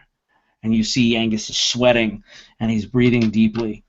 And these effects are very slow, but you can tell that they're working. All right. So, I want for... I lost my D4. That's sad. All right. Barker, I want you to actually roll a D6. You got it. And you are going to decide what happens next with this roll. That is a 3. Okay, perfect. So, let me refer to something here. Are you using one of the tables? I am, and you just rolled on it. You find yourself in a virtual boxing ring. You've become Lil Mac. In the Copper middle Punch of Out. James's laptop. Copper Punch Out. I love it. Copper Punch Out. So we're going to do something a little different here. The area takes on a strange appearance and begins to take a spectral shape. So in the blackness, it's almost as though when you look into a light and then turn away, that image, that shape, is burned into your retinas. It's as though that happens in the darkness just for an instant. And you see what appear to be lines of graves in some sort of catacomb. Some sort of mausoleum, maybe. And you hear rattling and scraping. Before you can react, a pushing, a jarring begins to occur as you hear stone slabs hitting the ground. And from every direction in the blackness,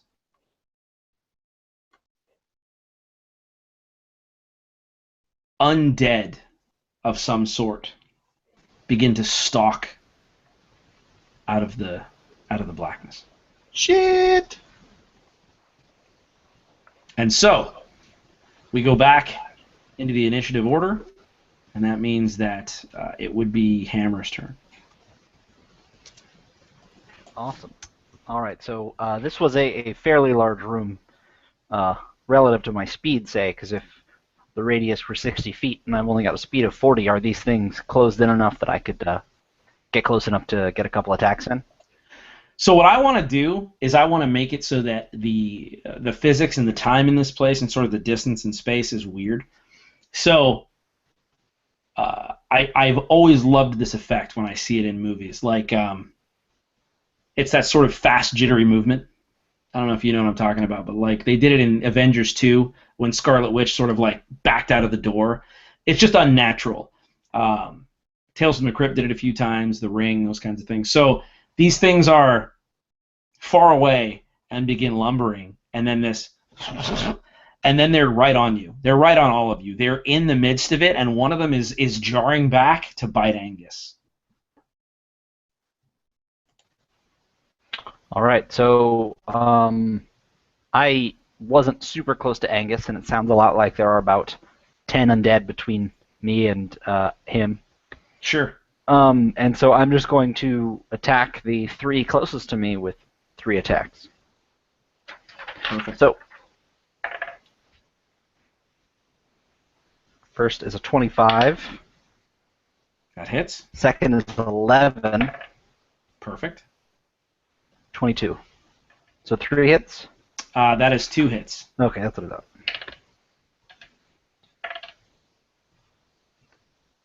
thought. So 14 damage. Well, basically 6 on one, and 8 on another. Basically, half a dozen on the other. Oh, I'm just kidding. Yeah, no. So, well, I guess the idea is I don't know how much HP they have. I guess so. Both attacks would be on the same. Again, like you said, this weird jittery movement, and suddenly the room is just bursting with undead. And immediately Hammer sort of lashes out and begins pummeling one for 14 damage. So dust comes from these knuckle dusters hitting this pale blue studded leather armor that must have been ceremonial, must have been burial armor. And this creature's pale face, it's noseless from decomposition. Its fangs sharp, and its hair putrid white with dark eyes, black eyes. As you do this, it feels empty. It feels like you're punching a hollow column. But you do notice that the creature does jar back, and you're breaking parts of its armor, and you're breaking parts of its pale, almost paper mache anatomy.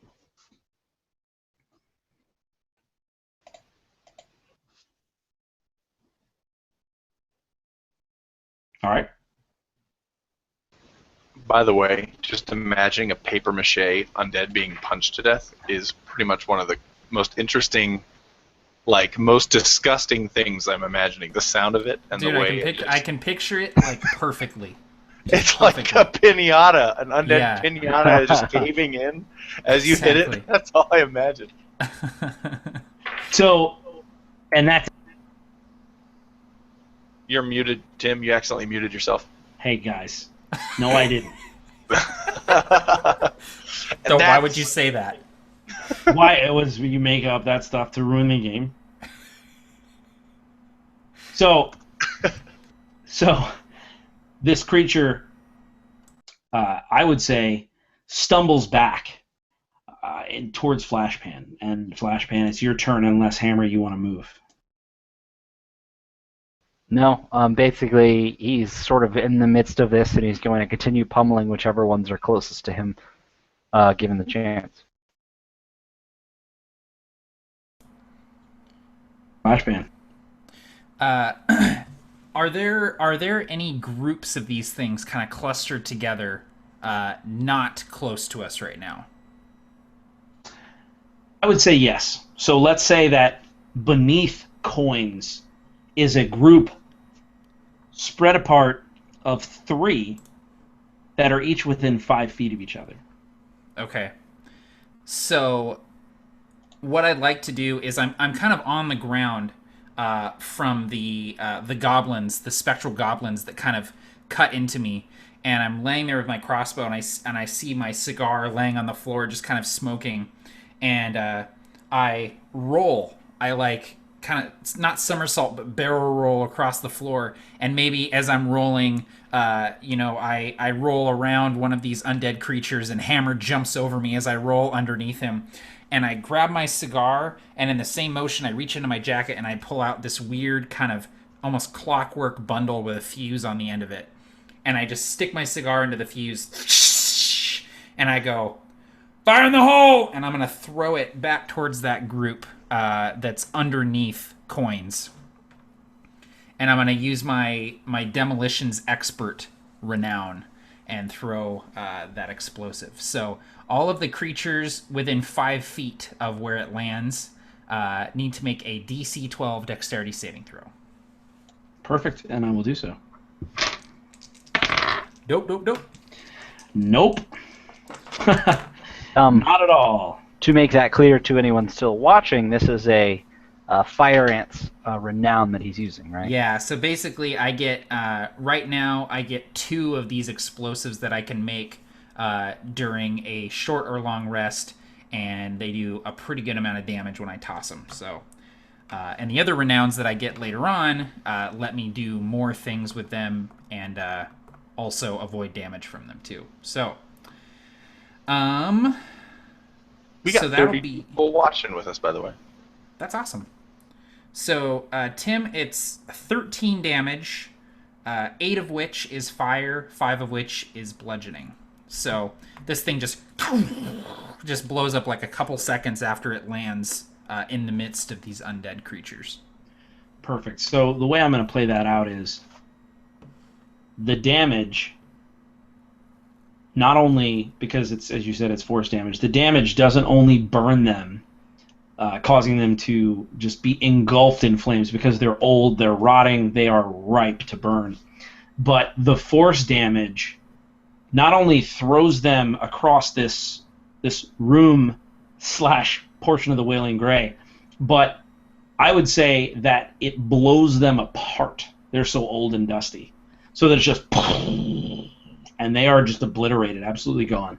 All 3 of them. Nice.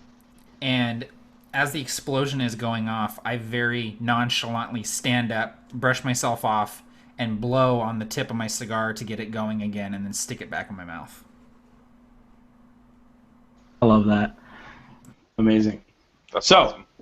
what happens next as coins, see, because this explosion occurs under coins, though I don't know that it would be high enough, or sorry, I don't know if the explosion would be anything more than just wind against no, you. it would. No, it would. She's gonna try to jump off of this ledge and kind of tumble down and do a somersault to land on her feet, with the entire time with her bow ready and loaded, just so she can fire off a shot as she lands. So I'm gonna try to make a dex check to see if I can do it. You go ahead and pick the DC. I will. Humble DM that loves me. Oh yeah, son. Dex check. Well, acrobatics check. +5. Oh, I'm not proficient in it. +5. 17. Okay, perfect. Cool. So you go can ahead. do that. No, I was just going to say you can do that. I want you to tell me where you land, because I have an idea, but I want to hear your idea. I imagine it would be near the center of the room, but tell me what your tell me what surrounds me, because I'm immediately going to fire off a shot. So I think that you flip, and the only thing you can use to keep your balance, and you do so perfectly, is that the tips of your feet, the tip toes, land on the ledge of the altar that Angus is using. And as you stand on the tips of your toes, you look down at this prince being slowly regenerated with blue light. And you see one of these creatures has escaped the view of everyone else because it has no legs, and it's been crawling toward Angus. And from this vantage point, you can see it reaching up to grab and bite him right under you. I pull like a Legolas on the Mumakil, just straight down, let the arrow go, and it pins it to the marble. I mean, the arrow digs into the marble at that close a range, and she still looked through the sights, like she still looked through the scope, just to make sure that was exactly where she wanted the arrow to land, which is right at the back of the neck, KGB style, in the back of the neck of this undead creature as it's pinned to the floor and dying again slowly. But it's still reaching, but it can't reach. It can't reach far enough. I love that. And actually, I want you to tell me, and I'm putting you on the spot here, that awful memory that almost creeped into your mind. Can you tell me what that is now? Yeah, that was the Screaming Whispers. Was a faction in a small town on the eastern side of the mountains called Paramore, and they captured her father because of a deal that had gone wrong. He owed money, and she had always remembered how she was known around this town for her beautiful singing voice. And that's what her father just praised her for and was just so proud of. And in order to punish him for not paying them back, they didn't do anything to him, but they took away her voice. And that was when it all began for her. And the arrow hitting the ground, maybe it was the marble, maybe it was just the environment, but it makes a sound akin to 3 notes. And like many who can sing, you can usually tell the beginning of a song, sometimes by even less than that. But this chord that's struck, these 3 notes, reminds you of a song you used to sing. And you notice that this translucent floor beneath you, as this arrow pierces through the undead, it does something you're not expecting. It makes a spiderweb crack in the translucence of the floor. And Angus turns to you and he says, "I'm finishing up here. Things are going to get wild."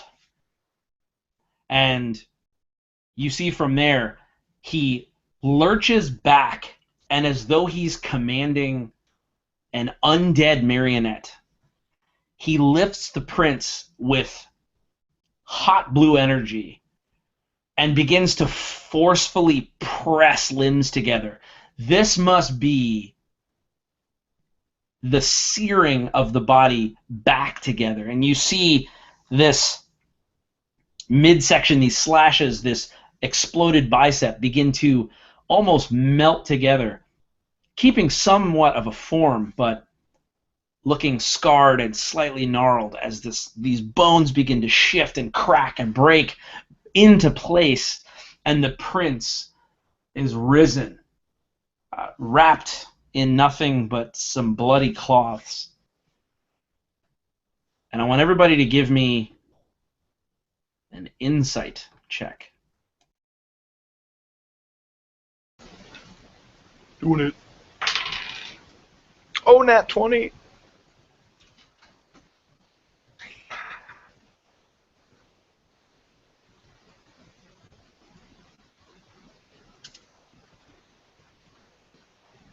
All right. So, Flashpan, I think you're focused on something entirely different. But I think that it would be Coins from her vantage point who notices the skeletal face of the Tarrasque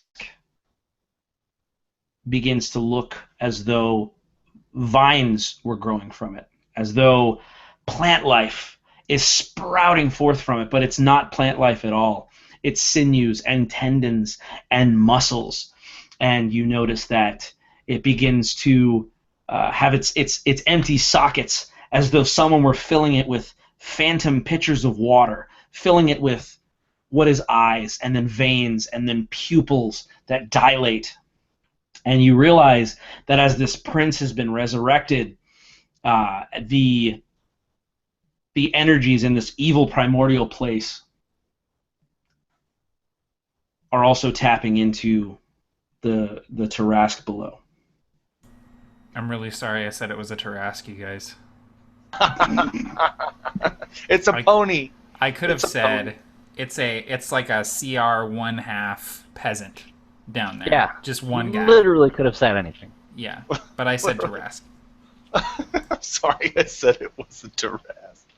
Apology accepted. And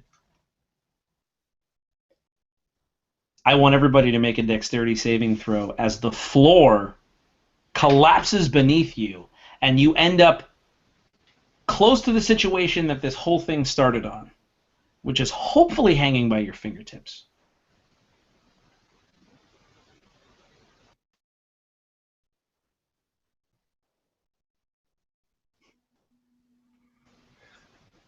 That's what we call fate in the business, James.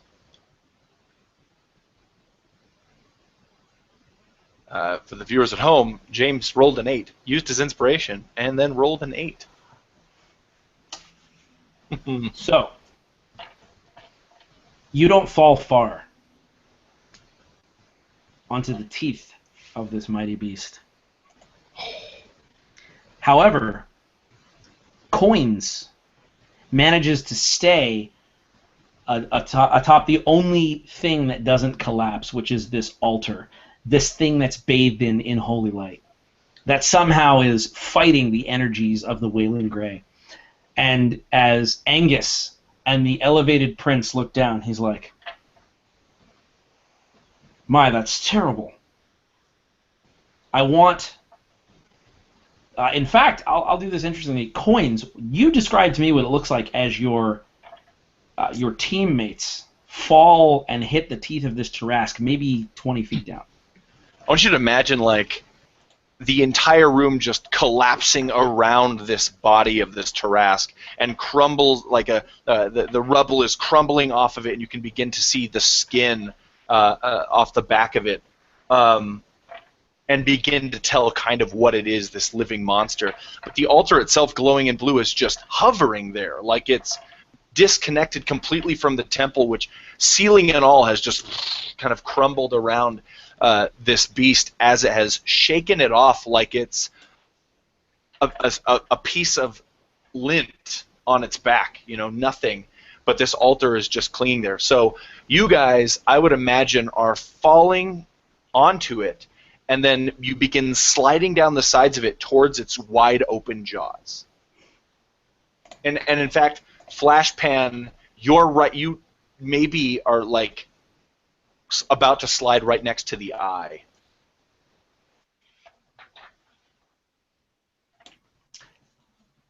And unless Hammer or Flashpan has anything to say, that's what happens.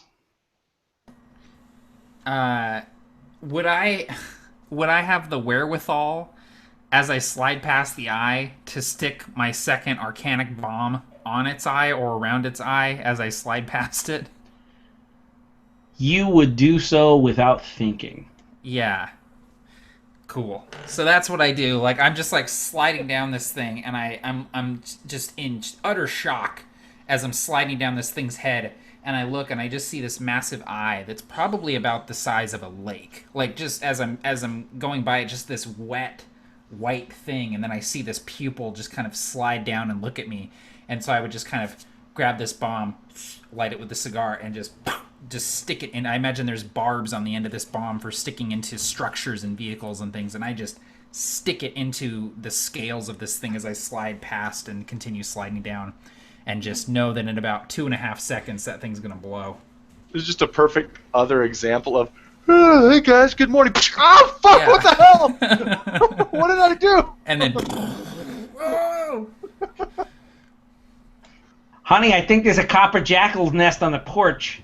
I just woke up because I invited my hooked horror over here for breakfast. He was waking up. He's about to make coffee. Oh, Just buddy. crashing this party. And so, as the Arcanic Bomb explodes, it's a lake of exploded eye particles. It's as though the thing were water. Like you said, it's very wet, and it's just... And it leaves this very prominent yet dry, bloodless hole that slowly fills back up with the same material that was in it, as though you've done no damage at all. And from here, what happens next is this Tarask begins to slowly move. And Angus is looking to the two of you atop it, and he says, "Immediately bite the bilge. It's just the essence of the creature. It's not real. I'm going to need you to swallow it."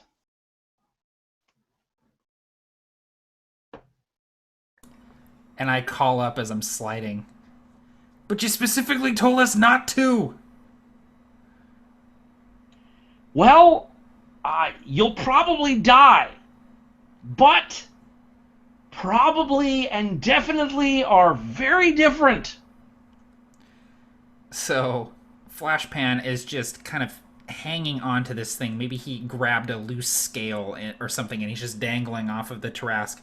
And he just takes a cigar out of his mouth and just gives this rat bilge a couple just meaty chews, just his face just in disgust, and then just takes a big swallow of it, and it just bounces all the way down his throat. Hammer does the same, and without anything to drink or wash it down with, it's just so rough. He has trouble swallowing it. This is basically the Dragon Grin equivalent of the Cinnamon Challenge. He coughs, and he can't breathe for a moment, and finally he's able to swallow it. As the two of you do so, two things need to happen. The first thing is a Constitution saving throw. The second thing is, you need to know that as you're doing this, within seconds, as though it were digital distortion, glitching between two different feeds, it's... Instead of on a Tarask, you're on the ground, and there's no Wailing Grey. You're in the temple. But it's shifting back and forth, and as this bilge infiltrates your stomach and your nervous system, you start to feel as though every pore in your body is opening like a mouth. And it just... However, Flashpan, you feel a loogie form in your throat, and you spit it out without consequence. James, Hammer, is that final number in there? Yep. All right. So Hammer doesn't vomit, but blood begins to pour out of his mouth like water from a fountain.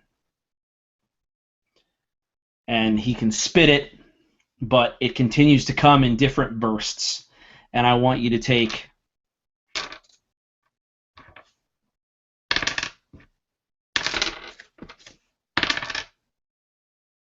12 damage internally. Awesome. Say what, I expected more with those 3 rolls. I was like, oh god. Yeah, it's kind of like he rolled all 7. He's just like, Nah, I Alright, did 3d6s, and you super lucked out. Yeah, he was just like, I'm gonna grab the whole set of dice and just roll that, and that's how much damage you get. I'm gonna grab a fistful of dice. oh, baby. That's the name of my channel, dude. So Fistful of dice, baby. baby. got him. Fistful of dice, baby. So this Tarask is shifting for you two, for Hammer and Flashpan. And Coins, you may choose to follow Angus's instructions as well. Would you also swallow? She's been chewing the thing this whole time like it's bubble gum. So she's got no problem swallowing it. Okay, perfect. So roll me a con saving throw. A total of 14. Okay. You feel a moistness around your eyes as they begin to just slightly cry blood. So it's running down your face in these 2 streams, these 2 consistent streams. It's not gushing, but it's just slightly, as though you're crying blood. And what occurs next is Angus says, all right, we've got to get out of here. I've got backup coming. And so he pushes a few buttons on the duffel bag, and it shifts and telescopes like large enough for this prince's partially revived corpse to fit in. And he starts shoving the body in the duffel bag. And then he locks it up, and he says, I'm going to need one of you stronger fellows to carry this. And Hammer would, like before, heft the bag. Now a little differently, knowing what's in there. I think I've succeeded, but time will tell. This time be a little more gentle. So, what happens now is the Wailing Gray begins to shift and fade as Angus has stopped performing this ritual, and he thinks he's successful. However, the effects of this spell were great, and this place is vile, and it thirsts for death. And so, as the Wailing Gray is fading inward, it doesn't evaporate completely. And there's a shift and a shaking. And just for a moment, it's like you're out of time. And you see this place as it was long ago. Maybe centuries, maybe eons. But you see great bestial primordials lumbering. And you see the Tarasks skulking by their side. And then you're back. And right now, what's happening is the Wailing Grey hasn't closed entirely. Even taking this rat bilge, you're half in the Wailing Grey and you're half in reality. And from the distance, through a wall that appears fully stone as a temple, but at the same time transparent, you can see a familiar sight. An angel on the horizon. You can see the promise of peace, both figuratively and literally, as the Sky Hunters are slowly making their way towards your location. But we are going to end this session running from a half spectral Tarask. And if you can make it to the Sky Hunter ship with the Prince, you live, but there's a fair chance that you're all going to die. So you guys ready to go out with a bang? Let's do it, man. Yeah. All right. So the first thing is the Tarask has a frightful presence. So everyone needs to roll a DC 17 Wisdom saving throw, or you're all frightened.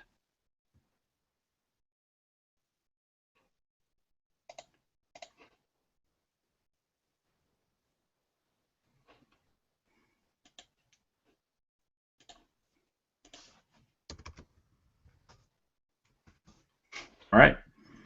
So from here, everyone in this group begins to run, partially on nothingness, running into the darkness as this light follows you, running towards the promise of peace, the Sky Hunter's vessel, which seems like it's just further and further away with every step. And the Tarask begins to slowly crawl from below. It slowly rises, a mountain in front of you. And before it's even halfway up, Coins, you're terrified. Yeah, her eyes are extremely wide, and her jackal bite slowly fades away, and you see her face once more. Her face smeared around the sides here, as if the blood dripped on her jackal bite and trickled down the edges. So you are now afraid. And so basically the creature in front of you is it's impossible. It's unimaginable. Okay, now everyone else gets to go in the same initiative order. I'll keep it the same for the sake of time. So Hammer, you get to go first. So we are currently running as fast as we can into basically nothingness, away from a spectral Tarask to meet the Sky Hunters who are picking us up. Yeah, that about sums it up. So just like your normal adventure kind of stuff. Basically, Copper Jackals. All right. So Hammer would start running. Hammer has a very fast speed and like a bat had a grin. That was stupid. He it's getting late, so the stupid jokes are gonna come more often. He begins running, and grabbing the bag, treating it a little more gingerly than before. Begins running for the Sky Hunters.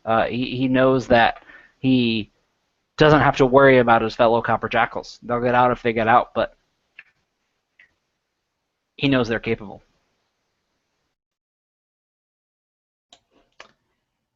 And they are. And we'll just see how capable as Flashpan takes his turn. So,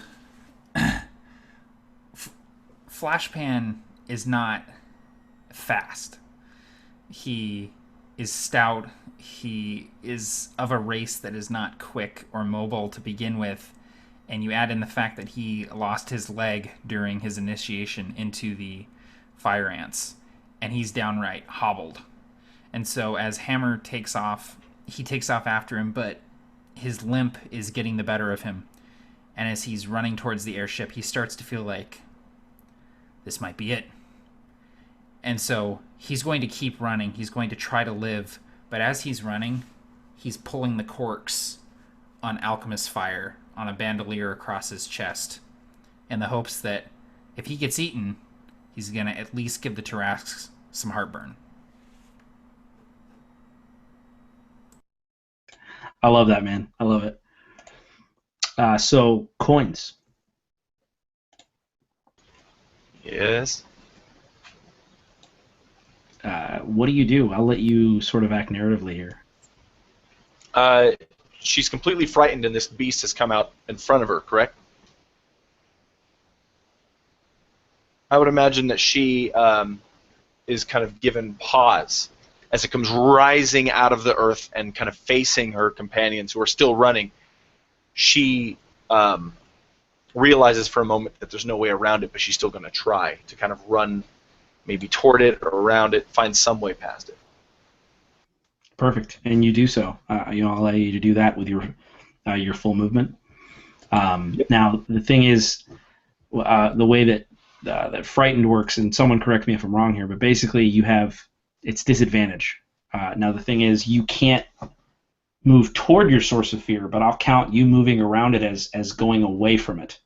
So you're trying to do that thing where you run this way at an angle, right? You're not like trying to run behind it or anything? No, exactly. I'm trying to run kind of to the side, we'll say, unlike the girl from Prometheus. Right, exactly. That's perfect. Got it. Yeah, disadvantage on ability checks and attack rolls while the source of fear is within line of sight, which is basically all the time for a Tarrasque. All the damn time. Right. This thing's the size of a horizon. Exactly. And you can't really, as far as it goes, it says that you can't move towards it, but it's like you have to run literally in the other direction. Because towards it is like just west. Yeah. Meaning like that works. You're trying to do this, but it's like, yeah, I think that's crazy. Yeah. So,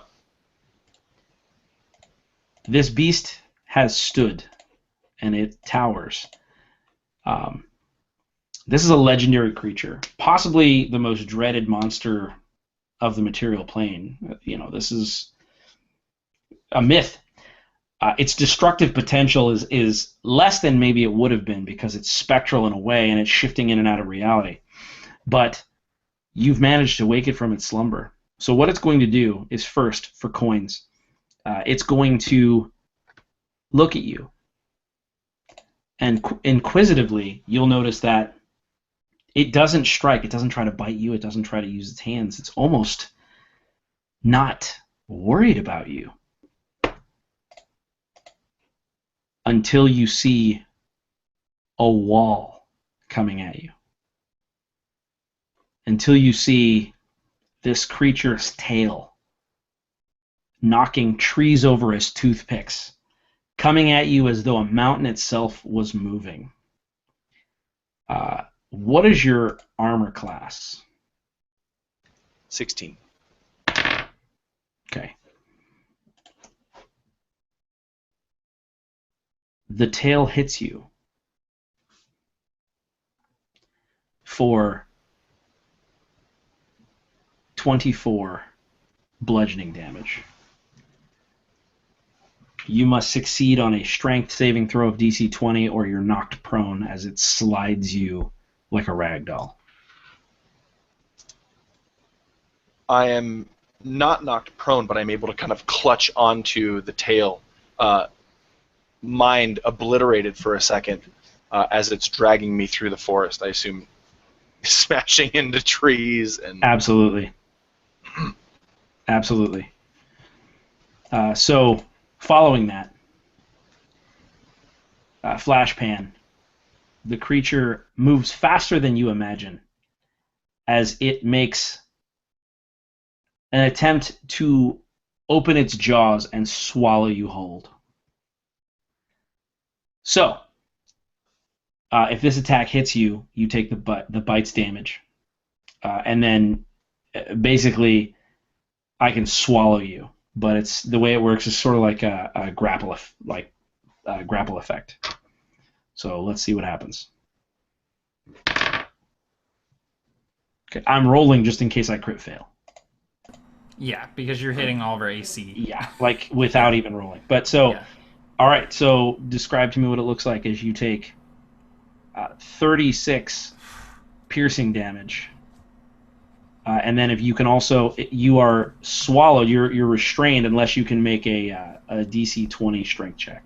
And is that right now or on my turn? So it says, I wish I made better notes. Hold on, I have my monster manual. I think it's on my turn. I think I'm automatically Okay, cool. restrained, and then I can try to get away on my turn. Let's do that. Let's do your automatically because for the sake of time.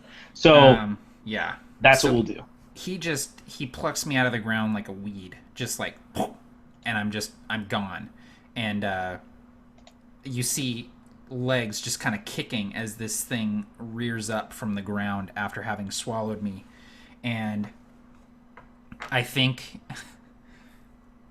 I had opened these bottles on my bandolier, and I think as the Tarrasque actually bites into me, I think that it shatters some of these bottles, and I think that they go off while I'm in its mouth. Yeah. So Like I a have flash in the 3 of pan. them. Yeah, Like a flash in the pan. man. So I have 3 of them. we'll hang out over. Yeah, go ahead and roll me some damage, man. Okay. So that's 7 fire damage, but I get to roll every turn. Sweet. And I'm Perfect. going to go ahead and take that too because I'm right in it. Yes, you are. And are you... We're level 8, so you don't have your renown yet, but it's probably a good time to mention, I think, the renown you would get is fire resistance. Yeah. For I just know. this exact kind of situation. I know. So that's perfect. All right. So finally, what happens is, with its immense spectral claw, it attempts to grab Hammer and just eviscerate him entirely. No crit fail. So you take 28 slashing damage. Hammer says, "Nah, son." No, son, no way.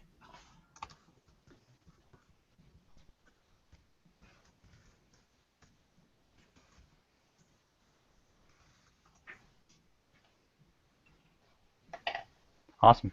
Well, not really, but So the Sky Hunters are in view. Reality begins to shift, and you see Angus look back as the ship begins to descend low enough.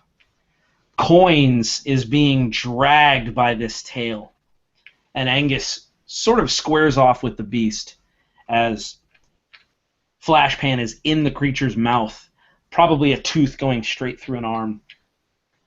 These alchemist fire just blowing just in succession. And Angus begins to chant something. And his goal at this point is to force the creature back into the Wailing Grey. And so Angus begins to cast a spell. And what happens next is the tail is swiping from the Tarrasque. The Sky Hunter's vessel lowers, and you see one of the Sky Hunters you know well say, "Come on, come on!" And he's talking to you, Hammer, because though you've been slashed and your body has slid, the bag is still hanging onto your back by a thread, and you're within the range to jump on that ship. What do you do?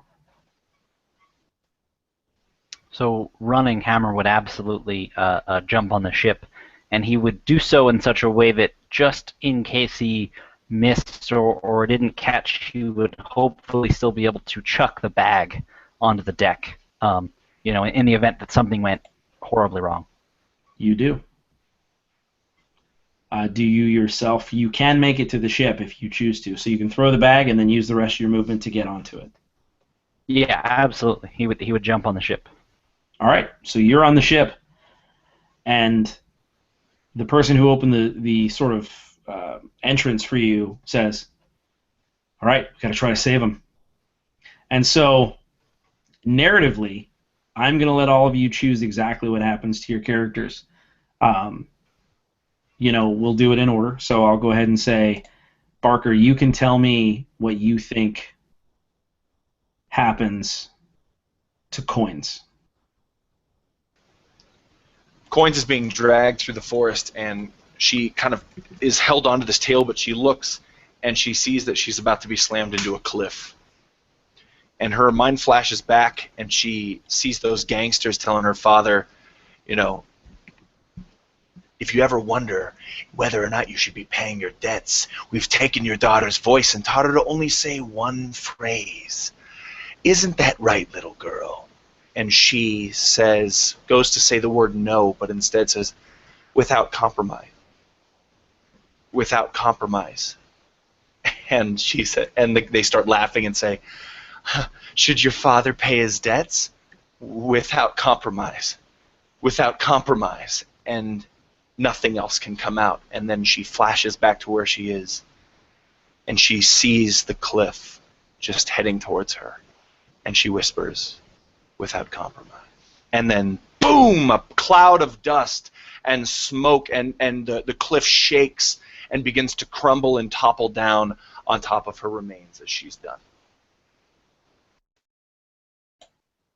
And tell me what happens to Flashpan. So, if I can take a little bit of narrative leeway here. Take all of it. You can have all the narrative leeway. All of it. The promise of peace accelerates off of the ground and forward on a collision course with the spectral Tarask. And it collides with this thing's throat, like kind of clipping it, kind of banking at the last minute, this big lumbering airship. It just clips the Tarask as it flies past, and the Tarask sort of topples backwards, opening its mouth.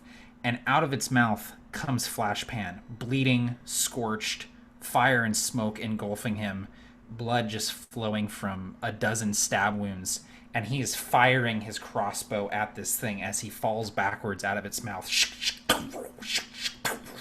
using his action surge, using his second wind, just 6 shots as fast as he can fire him out of this thing, and then he lands on the deck of the ship, and he is laying there covered in blood, covered in saliva, and probably fire still burning on his shoulder.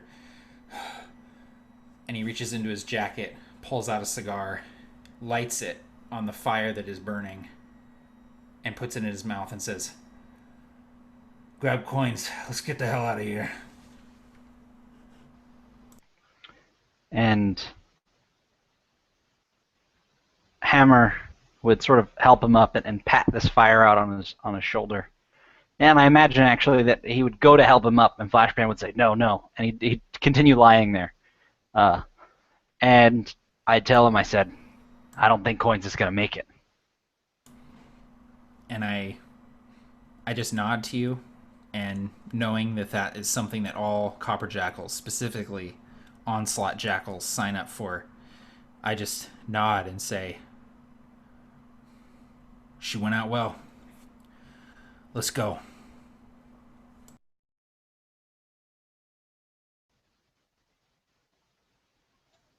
And at this point, we're no longer on the ship. We're in a Copper Jackals base, very far away, probably somewhere in the Sphere Mountains.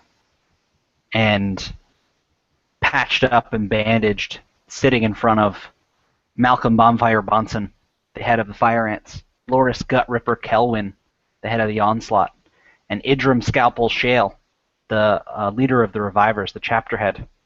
Hammer and Flashpan stand there, and the Prince is there as well, and McAllen. And finally, Idrim Shale of the Revivers says, "So that's how it happened." And Hammer says, "Yes, that's about where it ended. That's where it gets a lot less interesting, but we completed our mission. And though Coins may have fallen and, well, Spectral Tarask almost ate us, we did it. We completed the mission." And the Prince, from sort of the side, still, just covered in bandages, some bloodied, but alive, he just begins weeping, and he says, "Thank you." And there's one thing that I'm going to change about that. The only person who wasn't there is Angus McAllen, because as the promise of peace is escaping from this Tarask whose maw is just trying to swallow it whole, Angus stands on the ground in front of it, coins smashed against the cliff, her fate unknown. He begins to speak to himself. He says, and if you were to see, he would just become encased and engulfed in this blue light. And as though you could hear him, maybe through your copper attunement, maybe he did it on purpose, maybe he did it subconsciously, but as though he were in your ear, he began to speak.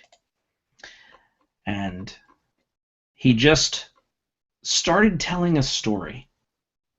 He didn't say the copper vow. He didn't say anything really poignant. But he was just Angus. He said, you know, this reminds me of a time when I think it was, and before he can say anything, the spectral Tarask bites him in half, but as the Tarask does so, Angus explodes in blue light, and as a hand would dismiss a cloud of smoke, this top half of this Tarask is just blown to bits as though it were liquid levitating in the air. And then it begins to fade in a glimmer of blue dust as Angus gave the last of his energy, the last of his life, to dismiss this creature back to the Wailing Grey. Is he still alive? Probably not. But I guess you'll have to go to the Wailing Grey to find out. And oh, go ahead. And before you close out, many hours, perhaps many days have passed as the rubble near that cliff's edge, since the rubble buried coins. But then you see a pebble kind of drop off the top, and then a few more rocks trickle off this top of this mound on the rubble, and then boom, a copper arm, just an arm fully encased in copper armor, reaches out of the ground and begins climbing its way up. And that is Coin's third chapter renown, Convictus Armor, baby. I love it. And we'll end it there. That was awesome. Yeah, man. Never fought a Tarask before, man. You're my first, Tim, for everything, dude. You broke my Beholder virginity. You broke my Tarask virginity. Damn, son. I'm glad, Dude, bro. That was awesome. I actually, the only time I've ever fought a Tarask before, I was inside a giant golem. We were Voltroning it, fighting a Tarask. It was super dope. We had the Pacific Rim soundtrack going while it was happening. So Oh my god. That's But pretty dude, baller. that was so cool. Like getting eaten by a Tarask. And surviving. Like that's Copper Jackals right there, man. Copper Jackals. Copper Jackals. So yeah, guys, that game was awesome. It was entirely improv. I had none of that prepared at all. Like we just winged it, wong it. We wung it. And it was cool flipping through the book, man. It was cool just looking through everything and building our jackals. That was Absolutely. Yeah, man. And I appreciate it, guys. I know it's late, Matt. I know you're sick. Dude, it's all good, man. Thanks for powering through. So everyone watching, thank you for sticking around. We had plenty of awesome viewers. The chat was amazing. If you're watching this video now and you don't own the Copper Jackals, you can find a link to that in the description, or you can go to absolutetabletop.com and you can find the Copper Jackals there.